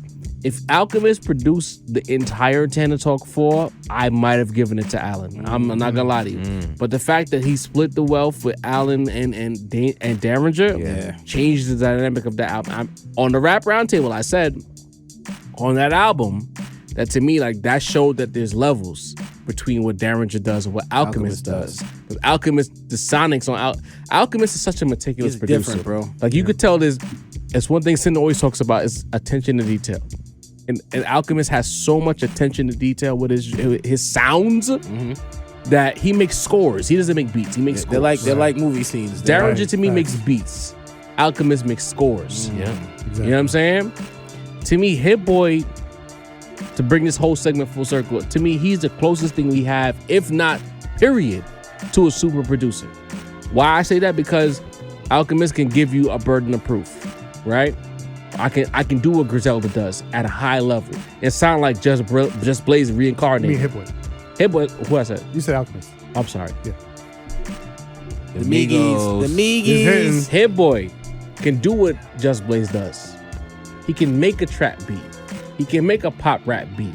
He can make a Nas album and sound like 96 Nas. Because what I said about Thun sound like he could have dropped on It Was Written. That's a fact. To me, Alchemist, I keep saying Alchemist, but Hit Boy, he's the first producer I've heard have this kind of range. It's wild. I can't believe that Hit Boy can give you all of these sounds. What can't he do? Sin just mentioned Easy. Right. He gave Yeah. Kanye's best record this Right. year. Yeah. You know what I mean? Like, come on. Like, when I remember being a kid, and to me, the first event producer for me as a kid, like 13, 14, was Timbaland. Because Timbaland sounded like nothing else. And then Neptunes Big came budget. around. Sounded like nothing else. Swiss Beats in the mid-2000s, the mid-aughts, pardon me. When he had his little run, he sounded like nothing else. Hit Boy's a chameleon, bro. Yeah. I can't close my eyes. If he doesn't do the little drum, it says Hit Boy. I can't point out and say that's a Hit Boy beat. What's the Hit Boy drums? He's immaculate. What's man. the Hit Boy Sonics? Hit Boy is a chameleon. Whatever works. Dare I works. say reminiscent of early 2000s Kanye giving you Blueprint, giving you B, Right. locking in with Alicia Keys. I remember when You know what I'm saying? I couldn't believe that it was Kanye who did You Don't Know My Name. Yeah, When I found man. that was him, I was like, what? Kanye did that? Yeah, man. That Because that was a game we were changer. so used to producers having a signature sound or aesthetic that you always do was done beforehand. Hit Boy is a chameleon. And I was literally going to jump in and say, but some people might say, what is his signature sound? Like, for all the producers that we've loved throughout the RZA, I see what you Primo, Kanye, Just Blaze, like, we would listen to it, and 9 times out of 10, there would always be that one time when you would think, like, Just Blaze did, like, say, 1-900 Hustler, and it wasn't him, it was Bink, right? But 9 times out of 10, Just Blaze took Big Style. Well, go yeah, ahead. well, that's a conversation for another I've episode. heard Kanye shit. You know what I mean? Right, exactly. And so so some people might say, like, what's Hit Boy's signature sound? You know what I mean? Like, But shouldn't elite producer have that stamp that If- like you hear it and you're like, that's him? If he's not all world at everything, yes. But Hit Boy does everything at a high level. Right? That's why I got to give him producer of the year. Like, this guy, he might be the guy. How many times we sit on this rap roundtable, rapper A should go to Hit Boy for beats? We have said that quite a bit. A lot. Yeah. That's all I'm gonna say. Hit Boy, That's 3 of them producer things. of the year. I'm not mad at it. Knocked off the long time Nas picks bad beats stereotype. Yo, right? Hit Boy is single Nas don't know how to make a But he club picks record. bad freaks. That's a Shouts fact. to hit, Speaking man. of bad freaks, Hello. Jay-Z, What? What kind of segue was that, bro? you know, Carmen, you know what I mean? He dropped his year-end playlist on Tidal, and I'm gonna defer to Sin for this right here. So, Sincere, is this playlist valid or shaky? I fucks with the playlist a little bit. You know, it's a little too much like Future and Kodak Black on there for me, but you know what I mean? I fucks with it because, you know, he had Kendrick on there, you know, strong representation. He had the TD, the other TD guy that we were just Absol, thank you. Do better. I'm gonna move this cup away from you. Yeah. It's a big ass cup. We talked about it. He a lot of mentioned drinking that there. before the episode, guys. He did. He did. But I have one major gripe with this playlist. Talk to me. Why is Nas only in there for one song? Here we go. What happened? It begins. Wow, bro. I'm just saying because there was several people. I think who got two songs on there. Dini, you looking at the list right now? Yeah. Who got two songs on there? I know Kendrick got 2 songs. Beyonce got 2. Obviously Beyonce's His wife got to get 2. Don't even I'm mention just saying, Compare I think- Nas to his wife. Exactly. Drake Have some got respect. Drake got 2 songs on there. Understandable. Who else? Look, I also have an issue with Bad Bunny being on the list. OVO. It's a playlist. No, I understand it, but this isn't supposed to be a rap playlist. Like, Nah, it's a he can't get his bachata on. Isn't he a Puerto Rican rapper? He's historian. It's trap. He's making trap music with it's in Spanish. reggaeton. It's not really. It's trap. Bad Bunny's fire. Because when All I'm in the Dominican barbershops, I hear them trap Yo, drums. That's what I'm shut saying. the whole Yankee Stadium down, bro. He getting you right with the Future Bad on Bunny there on. twice? I know Future was on there with the drink with Drake. Future, shouts to him. Anyway, my point Sin, what are is you saying? Future was twice. I'm Future saying was twice. Future got the So highest Future got selling album twice. this year. Yeah. A lot of So people wanted Future to hear deserves twice. 2 placements on this list. Puffin' on Zooties is amazing. You know what I mean? It's a Drake deserves 2 playlist. Wait for you with playlists, fire. 2 placements on this list. Bro. Kendrick does deserve 2 Time placements. out. I'm not mad at that. Are you saying that But he only does put Thumb on Nas there? not deserve 2 placements on this list? Why is the As- only placement the Nigga, one nigga, where Sin- Nas mentioned his name? Because it was a moment. Because it's a flex. It's a moment, but it comes off a little. Maybe he's saying that Narcissistic. that he lives rent free in Nas's brain. It comes off as not. Hove is the narcissist, bro. I'm not I'm saying just that. saying. I'm just saying that Hove might be taking it that way. Out of all the artists on here, It's a great song. When I mentioned, why And would the I not throw it ones- on the list, bro? and the ones that got double placements, I feel like Nas could have got one more placement. Nah, he said Michael my and name. Quincy, you think could have got on there He said something? his name. in the Michael and song. Quincy reminisce. Texas Hove, it ain't over. You know what I mean? He's like, nah, I got a picture with the Grammys. Hold that. It ain't over. Other than that, it's not a bad list. Listen, he also put the joint superheroes from Metro Boomin on there, Fire. Fuge. and that had a Hove sample on there. So That maybe just feeds right into my narrative, should he man. just- My whole theory. So Hove can't pat himself on the back that niggas is thinking about him on their albums. Come on, Live man. long enough to see yourself. I told y'all. All this told time y'all. he still Sean, a needs to like. narcissist. Dark Knight Said- Feeling. I Die and be a told hero. y'all I was gonna put the cape on. All this time, he Ho. still needs to like pat himself on the back. You can't spread the love, spread the wealth, He did. He put him on the playlist. Hove did. What's wrong with the playlist? just to hear his own name in there. What's wrong? If I was a rapper and I said Sin, you would have put you on your playlist? Yeah, I mean, Or a song where your rap nemesis mentions you on I it. mean, If I said you maybe can't if it see was me, like, I'm at the rap round table with maybe- Deanie would have put me on the playlist? yeah, but then put another song if you really want to support that artist. If you I'm really a love what baller. that- I'm recording with Walter. I'm on Walter's playlist now. I said his name. I'm on the playlist. Nah, shouts to Hove. Hove is tapped in. Sim He's really tapped into look the for culture. who had But- each 2 records. You're a I'm different. Nah, matter of fact, I'm time just out. saying. I'm not He's even going to do that to different. Sin because I'm pretty sure the Nasarians in the chat They are agree going with off Sin. right now. They agree with Sin. They are. Right?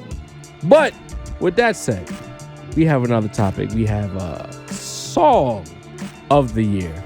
So this is probably the most loaded topic because I think as far as like options, this is the most. Yeah. So I'm gonna reel them off. We have Done by Nas Escobar. Yes. The Heart Pop 5. Not because it mentions Jay-Z. Nah, it has nothing to do with Hov. It's a fire song. Facts. The Heart Pop 5 by Kendrick Lamar. Johnny P's Cadillac, Benny the Butcher and J. Cole. Diet Coke, Pusha-T. Jimmy Cooks, Drake and 21 Savage. Easy, Game, Kanye West. Pushin' P, Gunna, Future. Never Ender Broke, Simba, Pusha-T. Could Be Worse. I put T2, but I forgot what T2 was. Does anybody remember? Tomorrow 2. Tomorrow 2. See, listen. Put the alcohol down. Tomorrow 2. Cardi B and Glorilla. Rilla. Can we just give up a Rookie of the Year real quick as a quick aside? Grown. We can give Bro, she's been on fire. You gotta admit. Rookie of the Year? She's been on fire. Quick award? It's not. Damn. See, you caught me off guard because now I'm drunk and I'm trying to think of another All right, rookie take that your we time, could throw take in your there. time, take your time. I mean, No, I'm just saying. Simba was a choice, but Simba- Glorilla Glorilla's had hot, shit bro. shaking. Glorilla's I ain't hot, gonna hold man. you. Glorilla got it. What's another Just rookie give we it could to throw? her. No. Give it to her, bro. You did it with your Gotta be homegirl Cardi. Mace, you got Glorilla? I got Glorilla. Dina, you got Glorilla? Glow easy. Y'all got Let's do it. Glorilla? That's three God. to Rookie of the year. Get a lady some love at the Yes, table. sir. Quantum Leap from Rock Rock Marcy. Marcy. Big Stepper, Rome Streets. Rome. Derek Bowman, Stove, West Side, and that third gentleman who's I'm sorry. Forgive me. I'm not.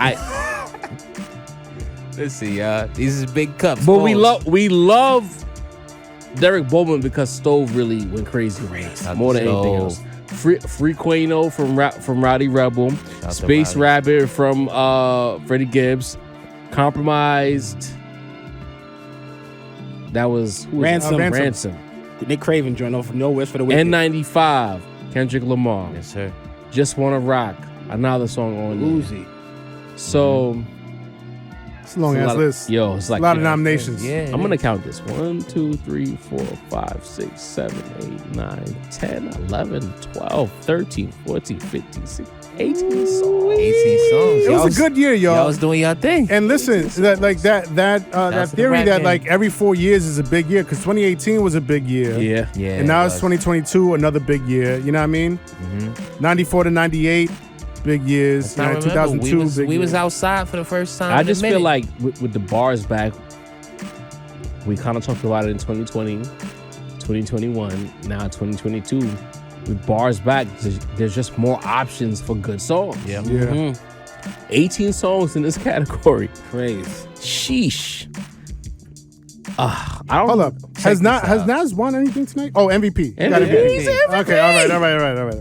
'Cause I'm about to say, I was gonna vote And the for hip hop Thunder. shit is Yeah. by The extension if you think Nasirian about name it. is shining through right now. So, out of 18 songs, See, y'all be saying I go harder for Kendrick than Yeah, Nas. you That's want a them- whole you- lie, bro. you asked that question is to a make sure Nas gotta full-face win. Lie. But all right, so what song is the song of the year? You know what? I haven't gone first in the category yet, so I'm gonna go first as far as like awards. I got the Heart Pop 5 as my song of the year. Okay. I felt like Kendrick's return kind of took away from Mr. Morale because the return was so different from what the album was that it kind of led us astray. But he showed, to me, Kendrick rapped like a dude who was away for 5 years. Indeed. Yeah, he did. Even though he showed up on his cousin's album, but as far as his solo return, And cook that the too. Heart Pop 5, he cooked big time. Heavy. I look at this list. Derek Bowman is a close second for me personally. Him and Rome Street's Big Steppers back and forth, but to me, like the sample, We don't give a fuck. What? the stove god of it all. But with when it's all said and done, I can't be a liar to the people. It's the Heart Pop 5 for me. Gotcha. Sin, if you want to go last, I'll give it to Mase right now. I'll go last. Mace. I'm not mad at that pick, y'all. The Hard Part 5, I spoke about that as like one of my favorite verse of the year. Probably my favorite video of the year in an era where videos largely don't even matter anymore. Low key, a simple as fuck video. Yeah. Complex. Threw out some technology on that joint. But I'm not gonna go I'm not gonna complicate it. I'm going with Johnny P's Caddy. Ooh, Respect it. Interesting. High level verses but from Benny. You know, the Benny verse gets outshone by J. Cole, but Benny went in on there. You know what I mean? I had him first having the better verse. Right. Can I After complain to y'all? I wanted Rapper Estates to drop this year. Because Benny went so crazy on Rapper Estates that it's like, went why J. Cole couldn't on that there. drop this year? That would have been my pick. Because to this day, I run that verse back like at least 5 times back to back. I just run it right back. But go ahead. And that's the J. Cole verse, basically. You know what I mean? Yeah. I felt like J. Cole went crazy on there. So I'm going to go with Johnny P's Caddy. You know what I mean? A classic hip-hop record. And Benny's biggest of his career. You know what I mean? Yeah. Shouts to him this year. Safe to say. It's in a career. I'm going with Derek Bowman, man. Stove. Shout out to West too. But Stove, who sick as us, who stick as Stove, Stockton with the pick and roll. My young boy, how about shooter? Do you niggas wrong? Kilograms with the powder, Rick James with the powder. Nigga just was cooking, bro. They said he not a lyricist. It's the song I probably listened to the most this year. I ain't gonna hold you. Between that, big ass bracelet, and what's the shit after that? The something at the Shore Haven or some shit like that. But them 3 records, bro, back to back to back, flawless. Shout out to Stove. Stove gets that, bro. You rocking with Sam? Wow. Yeah. You giving this to Derek Bowman? Bowman. Sheesh. I got a three-way going on here. Pause. Hey. Like I'm feeling Thun. I'm also feeling N95 kind of. I was a little surprised to see my brethren right here pick Kendrick as the song of the year.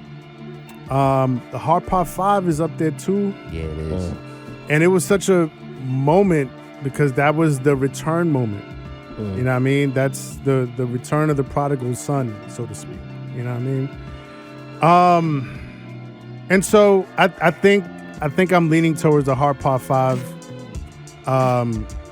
Yeah, because it was such a moment. It was an incredible, like the Marvin Gaye sample, the visuals of it all too. The verses, like the verses from all these different perspectives of all these different people and like speaking for the culture, rapping literally with them and flow. The Hard Part 5. I'm going with that. Okay. Kendrick Lamar, verse of the year. No, song of the year. Song of the year. I'm sorry. And verse was It's hard to do the award show while drinking alcohol. It's really difficult. It's fun though. Yeah, is it? I Lot don't know. to remember. A whole lot to remember.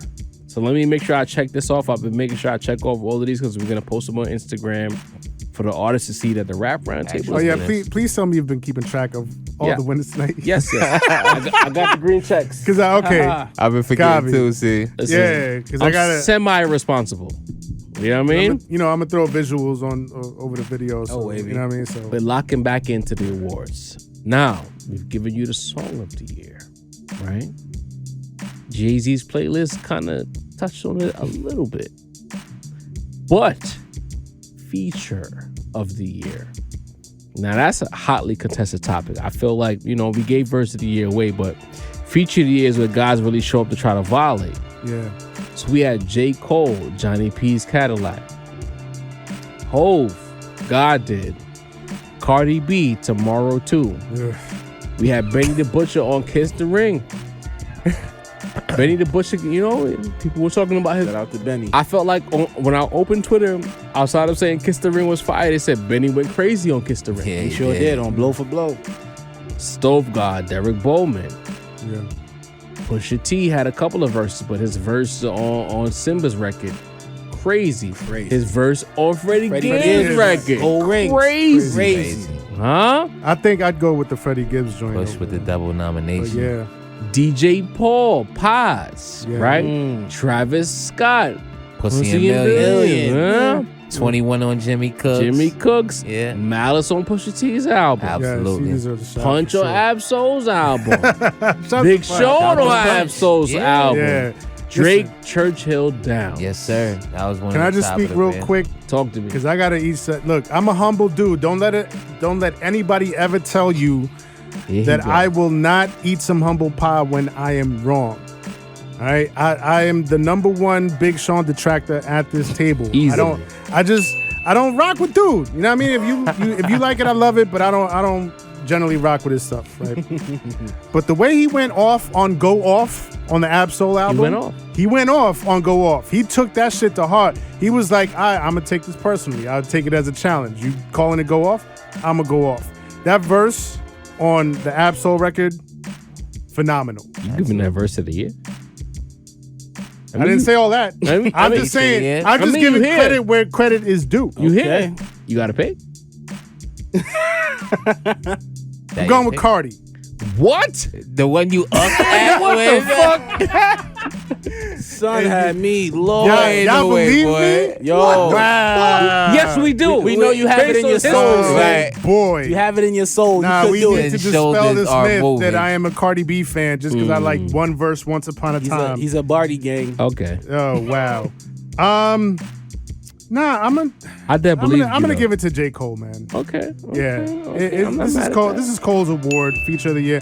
Also, I do want to point out that we separated Feature of the Year from Verse of the Year, non-feature. You know what I mean? Because we felt it was important to let both of them shine. Because a lot of times, year to year, the feature verse always gets the limelight. Like, oh, this guy came on the record and just stole the record. Like, you know what I mean? That a lot of times that happens with features. So we wanted to make sure to, let them both get shine. So as far as a feature, J. Cole bodied that Benny record. Yeah. Bodied. JPC, man. Johnny P's caddy. Easy, no thought. Mase. Well, let's make it a three-peat, man. Johnny P's caddy. Now, if J. Cole just won back-to-back awards for me, am I trying to beat the Mase hates Dreamville allegations? Maybe not. But I'm gonna give it to J. Cole. I mean, that was an early in the year verse, and we never stopped talking about it. Right. Like it was a impactful verse. It held its ground for a long time. Bro. Bro. Hove did got the headlines, but this was actually with the best verse of the year. Period. Maybe. Yeah. I'm gonna go ahead and make J. Cole the first unanimous winner Wow. of the award show. Shouts to Cole, man. Whole world, man. Cardi got off, Benny got off, Stove got off, Pusha got off. I wanted to give it to DJ Paul because I felt like when DJ Paul got on that record, he changed the whole vibe on Paz. And a part of me, I'm assuming, but a part of me feels like Paul dropped his verse and then Gibbs heard his verse and was like, I'm gonna go off this time. No, I gotta go back out. in. I gotta go back in. This the vibe I need. Right. I wanted to give it to DJ Paul, but it's just like, nah. Cole had it a long time ago. Even the joint he did with Bia. Crazy. With the British drill London. energy. You know what I'm saying? It's like Cole, if he would have dropped this shit, he might have been MVP. Honestly. He took the year off. I don't know if y'all heard the stick verse, but the stick verse is retarded verse too. is stupid too.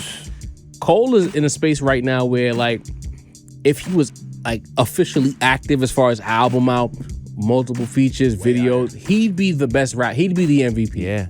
I'm gonna be clear. I'm sorry, y'all. If Cole wanted to be active in 2022, unanimous. He'd have been number one on our list. He'd have been MVP. He took the year off because he's good enough to do so to play basketball. The nigga rapped 3 times. Who? What time out? Because he knew Kenny was coming. That's why he took the year off. Shut up. Come on, man. Send off the top rope for real. Come on, man. All right. Are you looking for the drop? Oh. No, I'm going to the next topic because you've upset me. Moment of the year. This is not a topic that we talked about, but I wanted to make this more of a personal conversation with the guys, like something that made you feel good about hip hop in the year of 2022. Sin, you want to go first on this, or you want me to pass it off? Nas and Savage linking up for a record together. Wow. Okay. I hate you, Sin. off rip. You know what I mean? Because we talked about it when it happened. We did the reaction to it. We talked about how it could have gone in any other conceivable direction. We did not necessarily expect. We could have hoped, or we could have thrown the idea out there. I mean, I know you did. Yeah. Jarv, I'm talking, pointing at Jarv. But we didn't know that this is the direction it was going to go in. And lo and behold, one day one night, actually, it was like 9 p.m. and all of a sudden it's up on Twitter, it's up on Instagram. They drop in a joint at midnight, and it was a pretty dope joint. Not my favorite by any stretch, but yeah, man, the fact that these two even linked up to put their differences aside, to that breakdown in communication or that miscommunication, whatever happened, they put that shit to the side and said, yo, let's just move forward as men, come together, make a record, and bridge these two generations that seem to have this massive divide between them. You know what I mean? Amazing moment.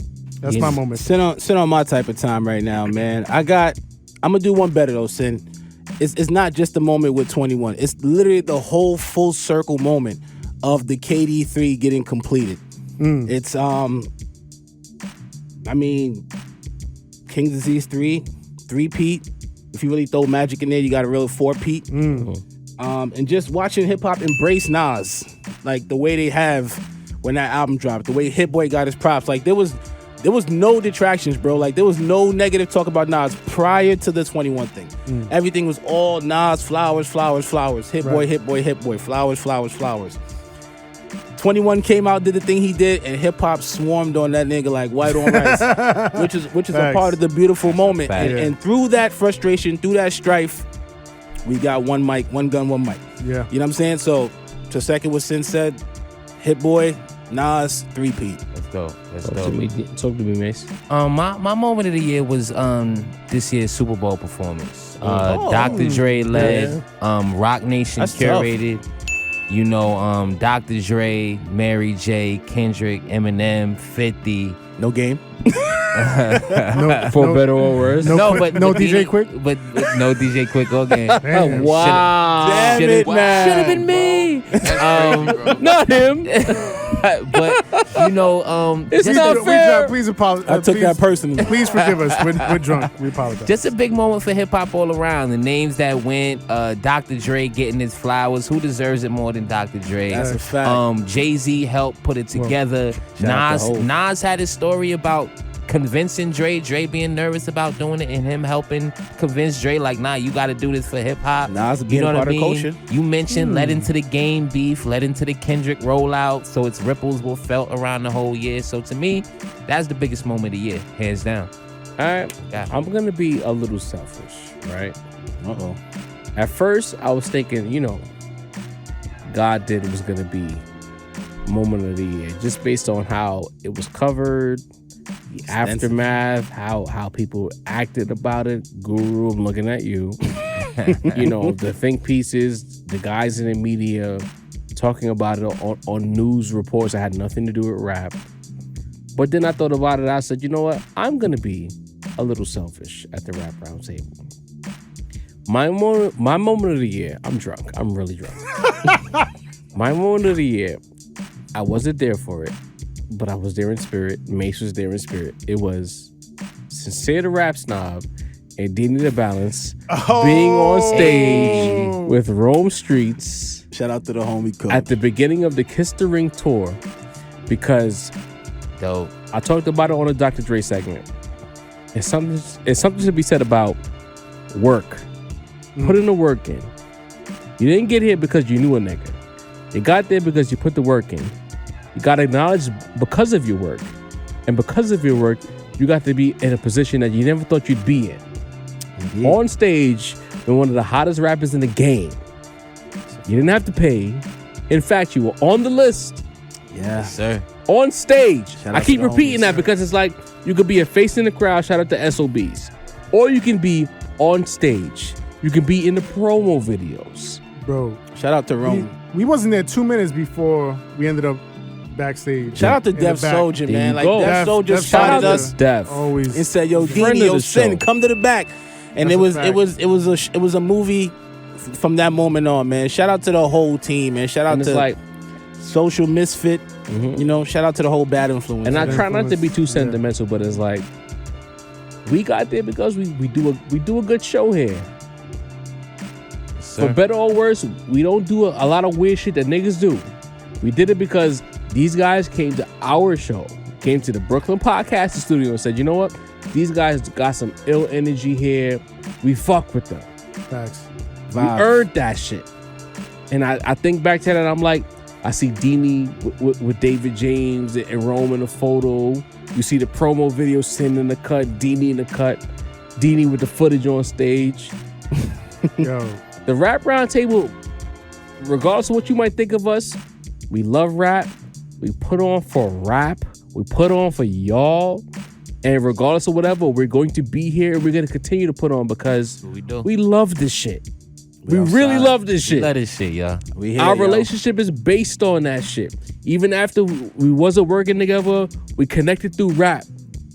These guys, Sincere and Deanie, came from uptown to come to deep in Brooklyn to record a podcast about rap. And from that Genesis point, we on stage with rappers. We getting retweets from rappers. Yeah. We getting subbed by rappers. Mm-hmm. Because we talk about super producers. Super producers. We put the pain in. We do a fire show and we're not going anywhere. So that's my moment of the year because hard work paid off. And 2023 is going to be more hard work paying off. Respect. You dig? Good shit, Joe. I'm gonna wave the sentimental flag for a change. You know what I'm saying? Dope. Talk about it. Now, second to last topic. Next up for 2023. So basically the idea is that you've been doing a lot. You were very notable in 2022, but you have positioned yourself to be an animal in 2023. So Mase, I come to you first. Who do you got in your mind for your next up for 2023? Next up, I think it's expected that I'm going to throw out, a young rapper, drill rapper, you know what I mean? But to be frank, and I kind of spoke with the guys about this off camera, drill rap has just kind of had a tough year, rough year, guys. You said everybody's in jail. Yeah, everybody's either in jail or RIP, you know what I mean? We got to keep it a buck. So I'm not going to, keep pushing a stagnant genre, and I got to keep it real. I think next up is Rome Streets. You know what I mean? Like, it almost took me aback how much the internet was tapped in when Kiss the Ring dropped. Like, my man was making waves everywhere. He's in Rolling Stone. He's on other pods. Shout to Elliot Wilson. Elliot Wilson laugh. He doing Rap Radar. You know what I mean? He's doing his thing. He's Bootleg making Kev. his rounds. Bootleg Kev.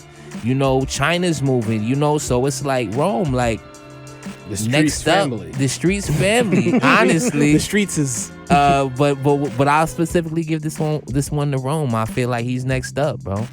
For that real elite top of the line level. I second the nomination, Macito. I'm coming off of Death of the Magician, Genesis, Rachel's Edge, Coup de Grace in 2021, and now we're in 2022. We got Kiss the Ring. I mean, it's looking like up's the only way to go, man. Oh. Flourish. I hate to sound redundant on the table, but Rome is that guy, bro. Rome is really that guy right now. Nigga, take your lap. You introduce us to Rome Street. That's a whole fact. Go ahead. It's been well documented on this table that me and Deanie got a little back and forth about who really, tapped into Rome first at the table. You got it, Sin. And I do got it. It's true. It's a fact. If anybody would introduce us to Rome, it would be Sin. Yeah. Yes. Exactly. And so I mean, Kiss the Ring is heavy out here. It's getting all types of recognition, well deserved. The Kiss the Ring tour, beautiful. And like Deanie said, coming off of last year and Coup de Grace with Ransom at the end of the year. As far as like the Griselda camp, what I mean, Conway and Benny have kind of sort of graduated onto like a next level.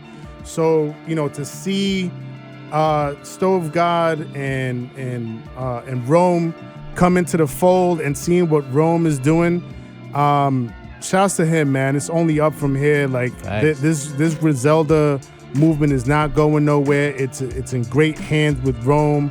I can't wait to see what's in store in 2023 for him and Coach and the whole camp, yo. Shouts to y'all, man.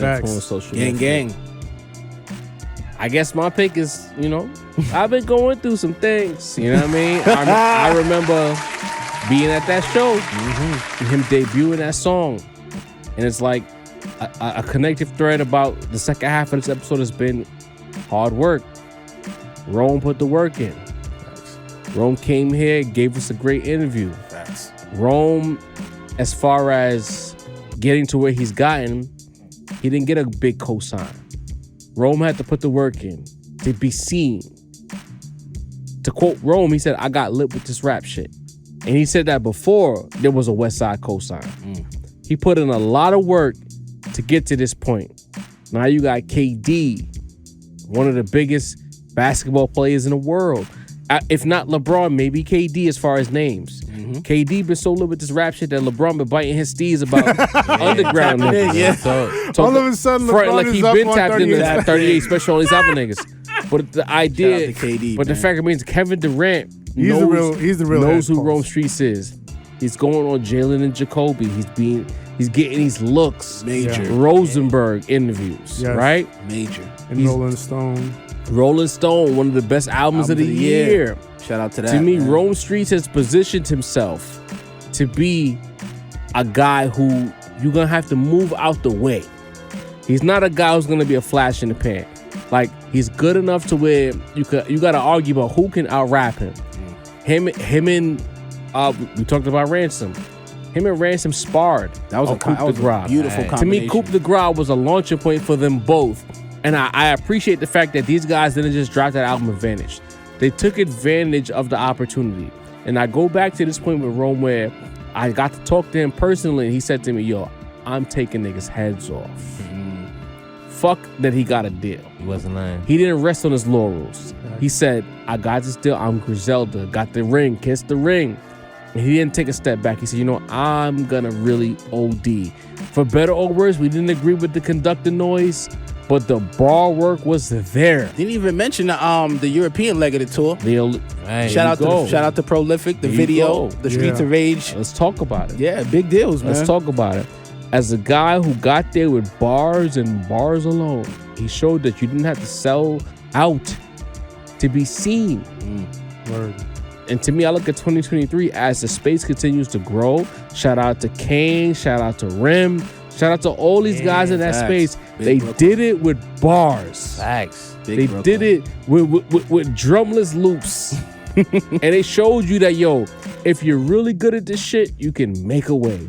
Rome Streets, next up. 2023. That's the Rome. I credit where it's due. And one last piece, he's not a dickhead. You know what I'm saying? Cool. Some guys get nigga, lit, bro. some niggas get the deal and they forget who the fuck.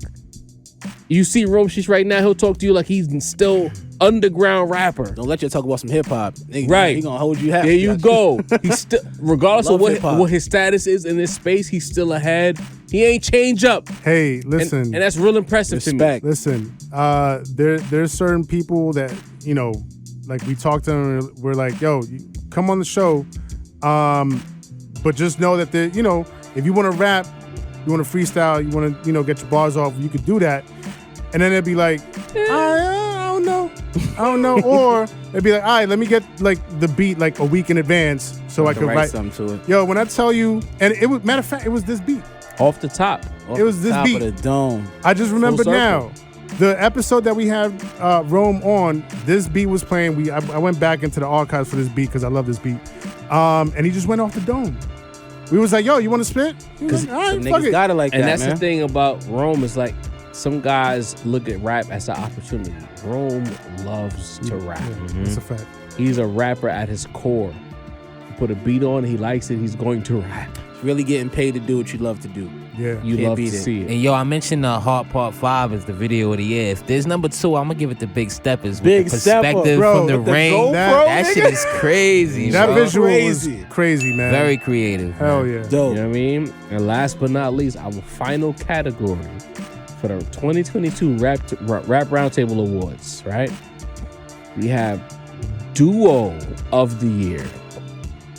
Now I'm going to read off these names, and, you know, feel free in the chat, of course, to add who you want to add. Larry June, Jay Worthy. Drake, 21 Savage. Ransom and 38 Special.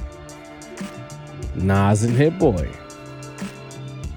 Danger Mouse and Black Thought, Black Star, West Side and Stove God Cooks, Conductor of Rome Streets, Craven and Boldy James, and Quavo alongside Takeoff, rest in peace.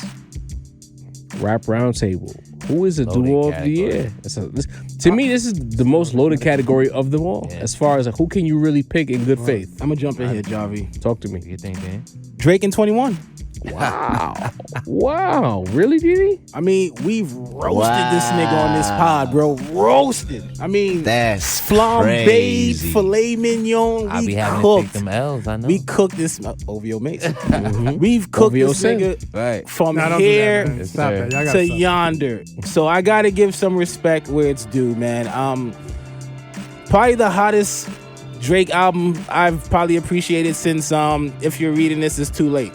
From fucking 2015. Yeah. And I'm sure there's like Long time 8 since projects in between that. You know, it's Been a long 21 rapping, like really rapping to the point where niggas think Drake is writing the bars. That's crazy. Come on, and holding his own with Drake. You know, I don't know about all of that, but go ahead.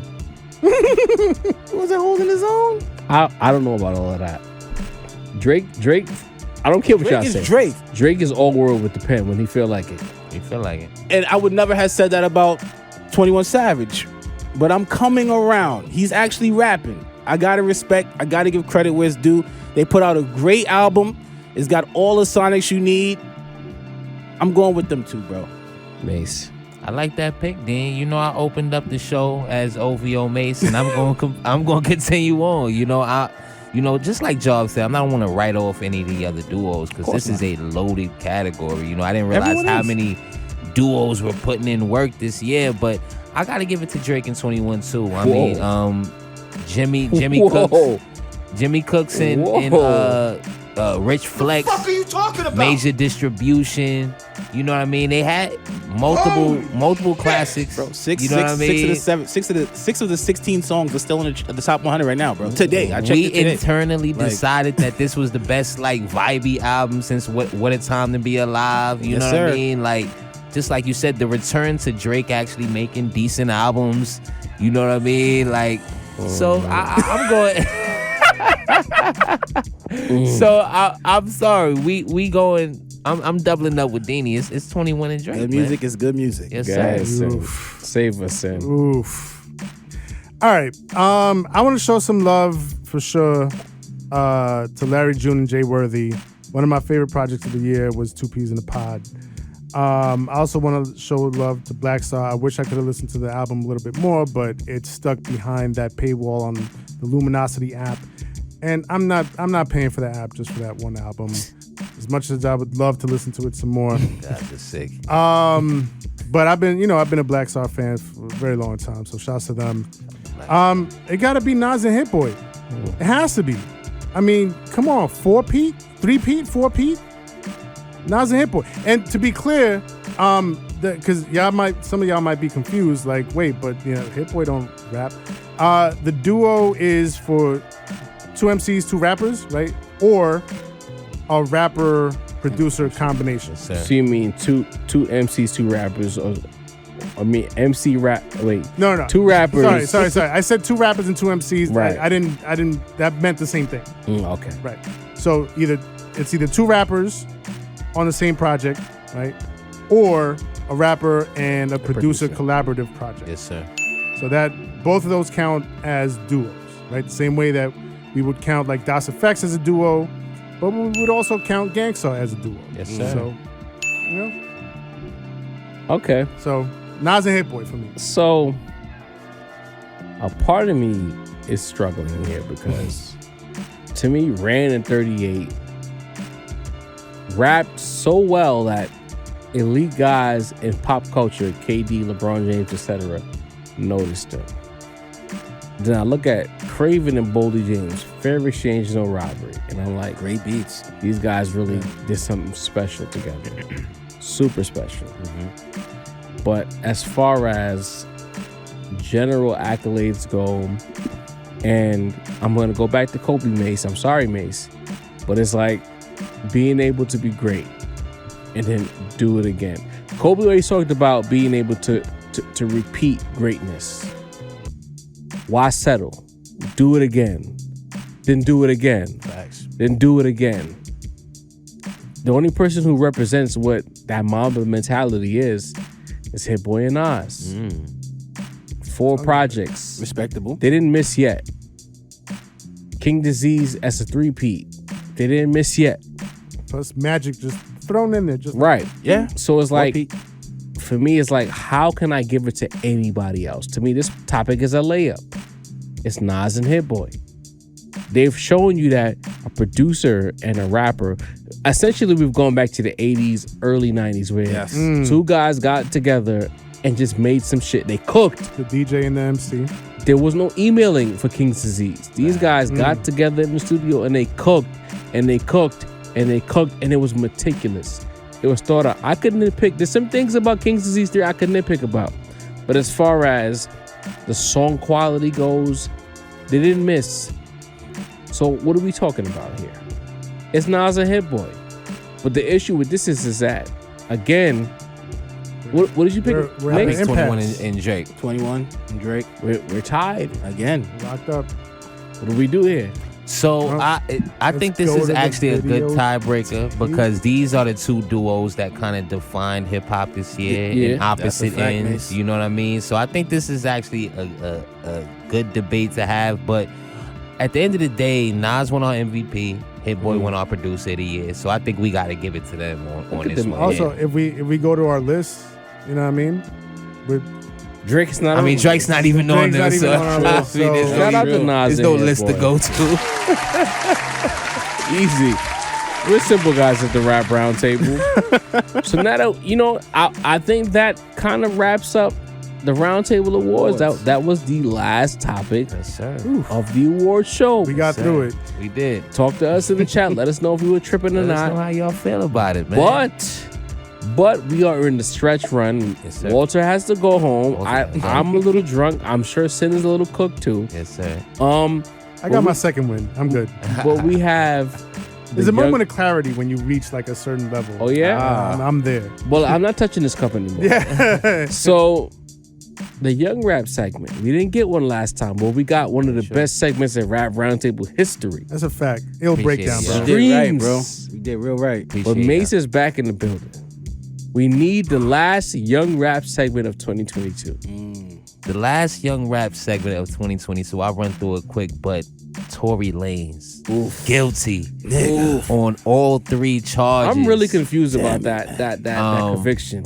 I'm confused too. I'm not gonna lie. I didn't see it going that way. I followed as best as I could. There was no cameras in the Right. courtroom. We just got, takes from people who were in there, journalists and such, bloggers, as they let us know. But I'm very confused about that, guys. Like, Tory faces up to 20 years. Deportation. Deportation. I don't want to make this sound like a Tory Lanez memorial. This is also about Meg Thee Stallion. If you believe in the justice system, then you should feel like Meg Thee Stallion got her, her justice. And I think if Tory won the case, a lot of his fans would have been believing in the justice system. True so indeed. It's like, you can't just believe it if the side you feel like, is victorious. So just the conclusion of something that's been going on since 2020, just a wild, scandalous story. What you got for me, Job? I don't think it's a conclusion. I No. think the appeal is on the way. Appeal is on the way. That's the prediction Also, from Job. the think pieces are going to rain Oh upon my thee. God. This is Yeah, true. come That's Think right. I pieces are should gonna break disconnect the my way. internet. There's a lot of questions already There's happening. no way that this issue is done in any way, shape, or form. Oh man, Sin, you right. So- The beginning of a conclusion, I can only hope. The beginning of the Because this has been, a little bit crazy, and not to make, young rap segment gossip hour of the year, but we got to talk about this YSL case as well. There's been about 6 folks, including his brother, including his right-hand man. I'm talking about Young Thug, that have taken plea deals. We spoke about Gunna, I believe. Gunna done took the plea deal. It's looking bad for Thug out here, y'all. It's been reported that he hasn't even been offered a plea deal. He's the one that they're trying to, Wow, basically bro. pin down That's with this. crazy, bro. Yep. You know, so one case is done, one is out in the open. That's what's going on right now. Real quick, I wanted my young rap MVP of the year. I'm gonna have to give the Lil Durk. 7220, not Herbo. Lil I got Baby? so Herbo. We going with Durk, third highest selling album of the year. He dropped the Loyal Bros compilation with OTF. Stayed, in the young boy beef, stayed in the headlines, for relationships, for music, for everything, basically, So all encompassing, we gonna give Durk the MVP this year. Wow. In the inaugural Young Rap MVP segment. Young Rap feature of the year. We gonna give the G Herbo. Okay. Chrome Hearts.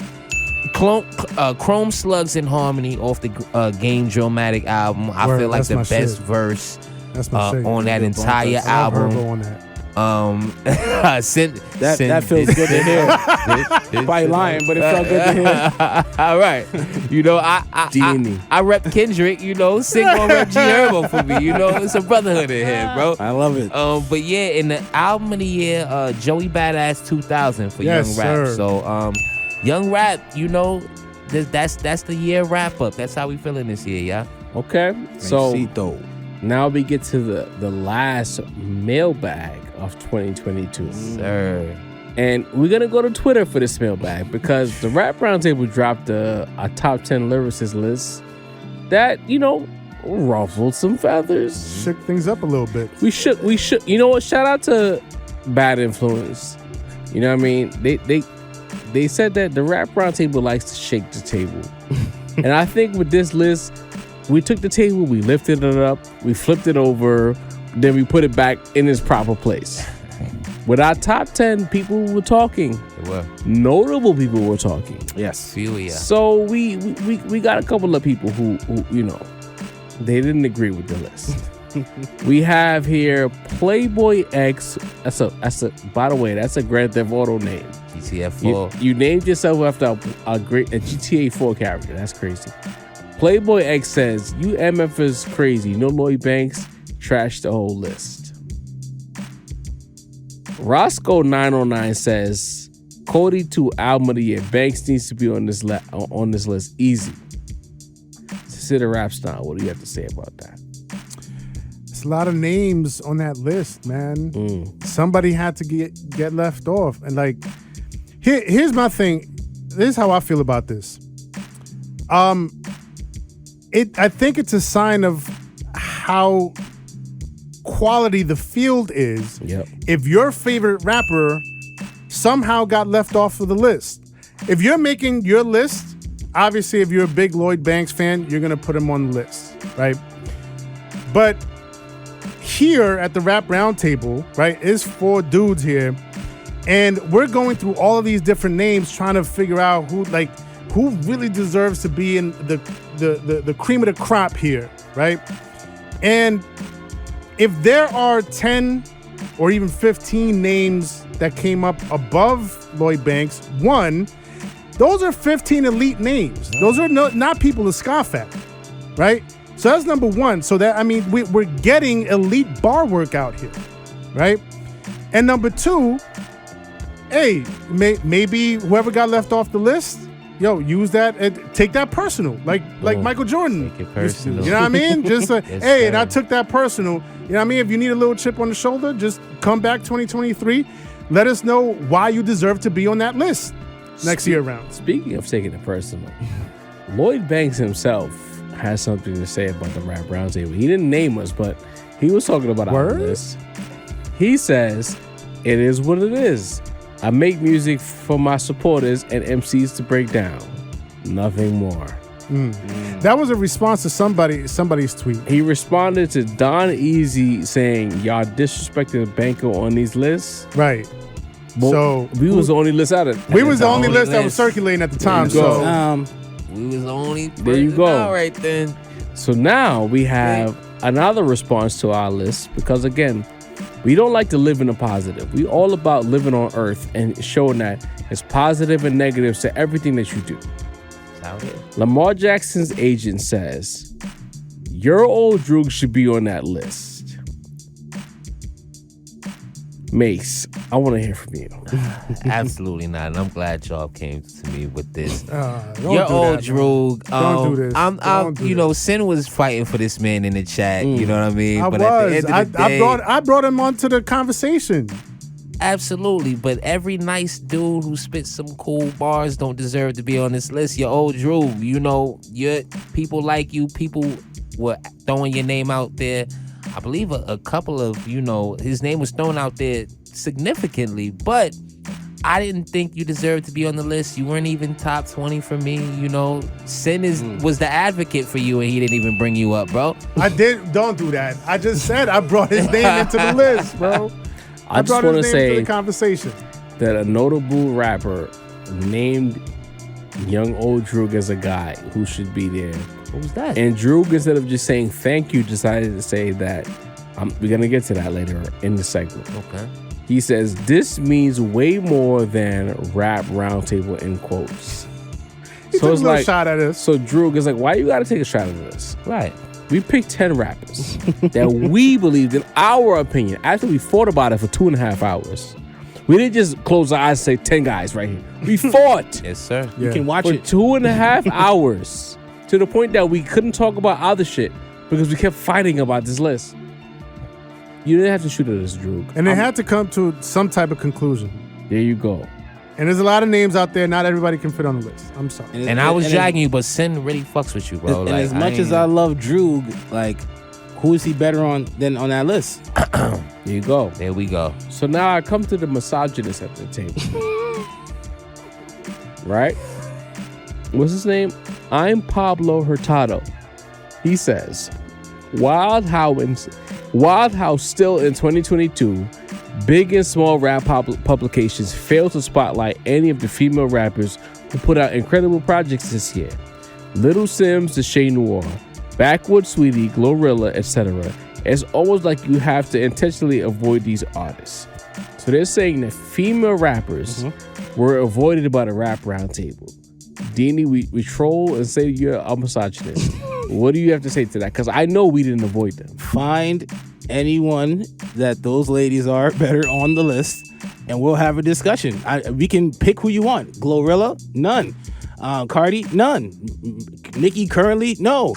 Like, who is the female artist that's at that level, bro? Well, let me jump in here and clean this up a little bit. Proceed. Before we get cooked out here. Every time Deanie orders misogynist vibes, he says proceed. He's already decided that the fuck out of here. But go ahead. A few of the names that were brought up. One, Little Sims. I've tapped into Little Sims. I like Little Sims, but Little Sims is a UK artist. You know what I mean? Little Sims is dope. I like Little Sims is dope, yeah. but she's a UK artist. We have never ever in life shown that we are tapped into the UK You have. hip hop. I'm talking about the UK niggas on this show. Yeah, but it's never Deanie said, "You know how I it's feel." never a prominent topic. Like Fair we point. don't review their projects. We don't do reactions to them. They don't regularly come up. They It's come not up the in cap passing. roundtable. It's the rap roundtable. We're not Yeah. gonna cap like we know. Right. And so I feel like Little Sims is part of that, that little disconnect that we have. Like we're not really all the way tapped into the UK scene. So from what I've heard, she's nice, for sure.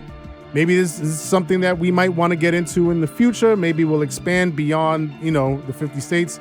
A lot of people on the internet be saying shit like, yo, y'all got to expand beyond, what's going on in the States, because in the UK, there's this artist, and in this country, there's that artist, and one step at a time, all right? We're from the US. We focus on US artists. Maybe at some point in the future, we'll get into that. Now, in terms of Shay Noir, we definitely mentioned her in the discussion. We didn't just, again, like Jarv said, we didn't just slap this list together. We argued and beefed about it. This man stood up and stormed away from the front of the camera at one point because he was so highly upset about the debate that we had going on. So we don't take this lightly. Nah. If Shay Noir or your favorite female or woman MC, because I know how some people feel about the word female now. So if your favorite woman rapper, woman MC was left off, That's how the chips fell. I'm sorry. A lot of people were left off. Like I said, a lot of people were left off. If you can find a whatever lady artist that raps better than the 10 guys we have on the list. If you can't do that, then just kind of shut the fuck up at the end of the day. We love the women here at the Rap Roundtable. We do. Sin is a Cardi stan. Jarv is a Glorilla stan. I give Glorilla. I'm a Nicki stan. We're all Ice Spice stans. No, let's keep you understand? But none of those ladies made the list. Because they're not better than the 10 guys. Let's keep it 100% real. I love Rhapsody. If Rhapsody had come out with something, I love all of her projects. I spin Rhapsody on a regular basis. People don't talk about Rhapsody enough either. People don't talk about Rhapsody enough. Exactly. She wasn't mentioned on that list. You see that? So before we get kicked out, we got to move on. Yes, sir. The next, I would say, negative reaction to the Rap Roundtable comes from that Thulzy. He says, Boldy James clears a good bit of this list. There's a lot of Boldy thrown out there. Wukaz says Boldy not being in their top 3, by the way, is hilarious. Top 3. Wow. What's another person? Solo GTF says half of this list has not rapped better than Boldy James this year. We kind of touched on it earlier about MCs and lyricists. I'm going to just throw it out there. Who wants to take this? Listen, I advocated for Boldy heavily, and you know, in the process of this discourse and this debate that we had on, again, it's documented. Go and watch the 2.5 to 3 hours of debating that we had. He got left off, and again, for the Boldy fans out there, you know what I mean? I don't want to say sorry, not sorry. That sounds disrespectful, but I mean, we're not really going to apologize for, you know, he didn't get left off for no slouches, bro. We took the time to explain why he wasn't there. Understand, this was a list that had Black Thought at number 10 and did not include Conway the Machine. Right. This was a loaded list. Like, we, as the person who fought back up with Sin for Boldy, you know what I mean? Like, we was both rocking with him. He put out some great material this year, but listen, brother, like, this is elite lyricists we talking about. Top 10 lyricists, not top 10 rappers. There you go. On the positive side, we got some good responses as well. I would say majority of the responses were good. We got a lot of love for this. On Twitter. Instagram was a bit of a loaded gun as far as, like, I would say it's more polarizing on Instagram. But on Twitter, Pharaoh Monch, notable rapper. After Pharaoh. He says, excellent list. After he tagged Droog and a person tried to pile on us, Monch said, excellent list. I love this list. It's 2022. So Monch has his head on straight. He understands where we were coming from with this list. Because I feel like people, again, missed the point where we said 2022, the calendar year. Yes. Not what you did before 2022, but what you did in 2022. And that's from a lyricist, because Pharaoh Monch is a lyricist. So you hear that, guys? Beautiful. Even Simon said we're right. We had Mike Mutz 7 says, this is a super accurate list. T Mojaki says, what a list. I would just switch Ransom and Nas. Naez 201 says, I don't know about the order, but I ain't mad at this list at all. YS Mind Given says, I agree with the list.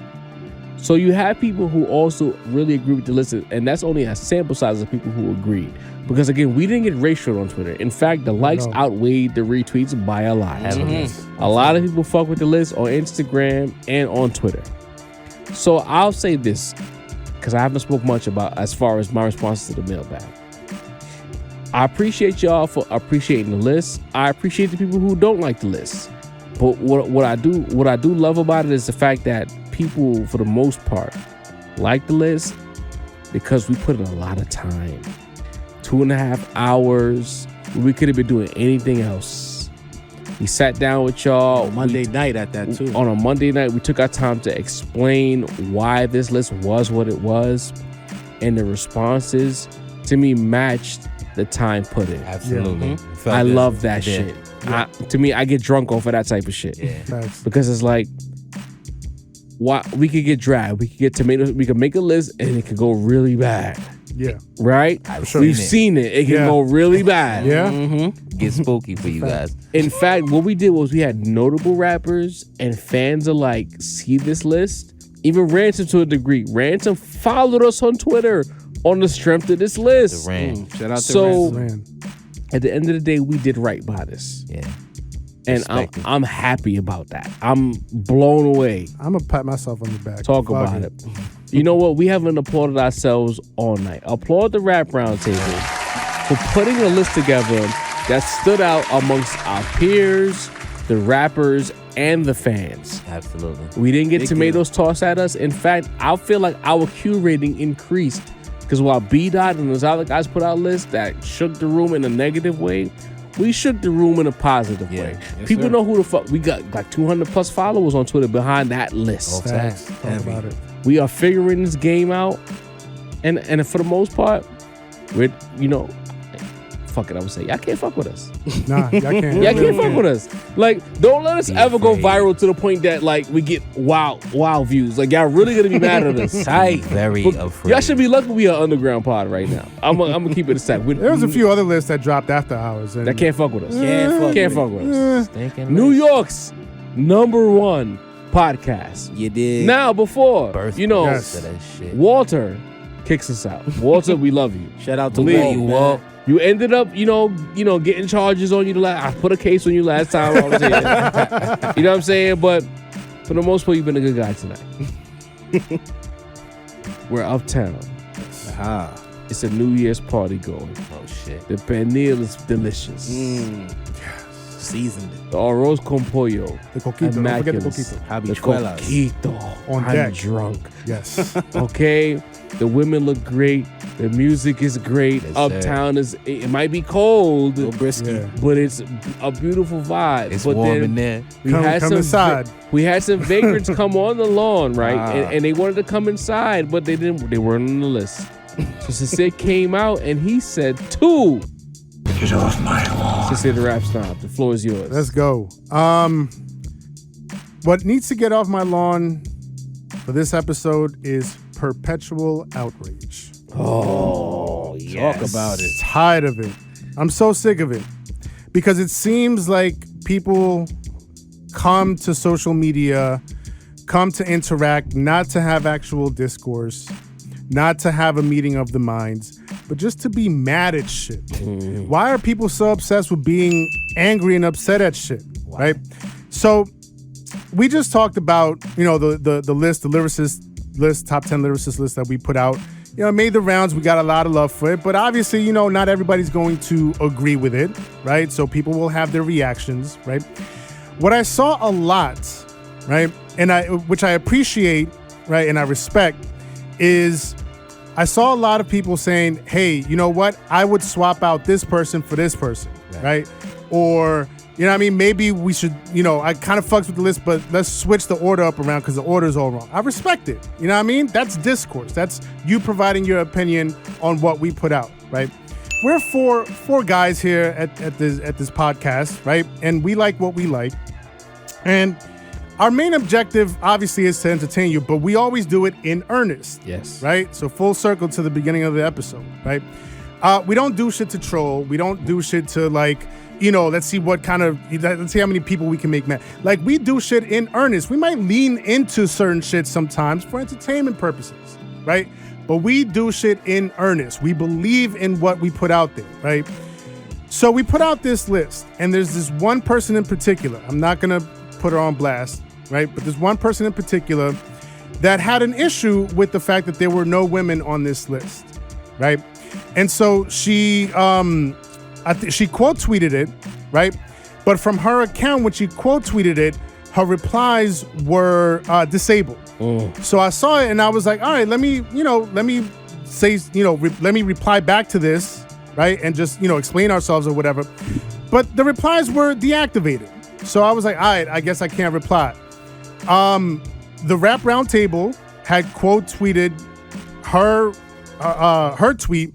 And so I went under our tweets because those are always active. Y'all could always reply to anything that we say, right? Sure. And so I replied in there. I was like, "Yo, and her replies are dead, so I can't even say nothing back, right?" That's what I said in the tweet. I was like, "Haha, LOL," but her replies are deactivated.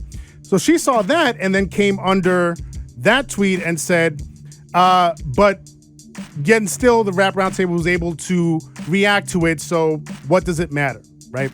So the fact that I was actually able to get this opportunity to actually reply to what she said, because now it's under our thread.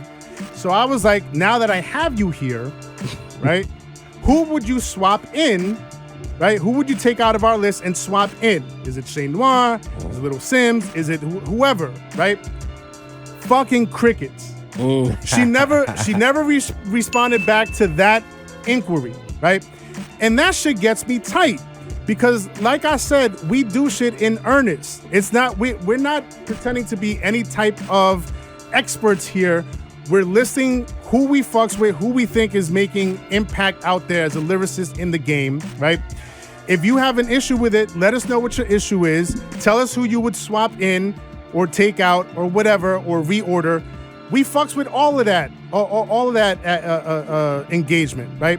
But to come in and just be mad and say, you know, I'm mad at this list, and then when I reply back or when we reply back, to just like disappear, that's not Discord. You just want to come in and be mad and just throw shade, and I don't respect that. I don't respect perpetual outrage. I don't respect feigned outrage. I'm not saying that you don't.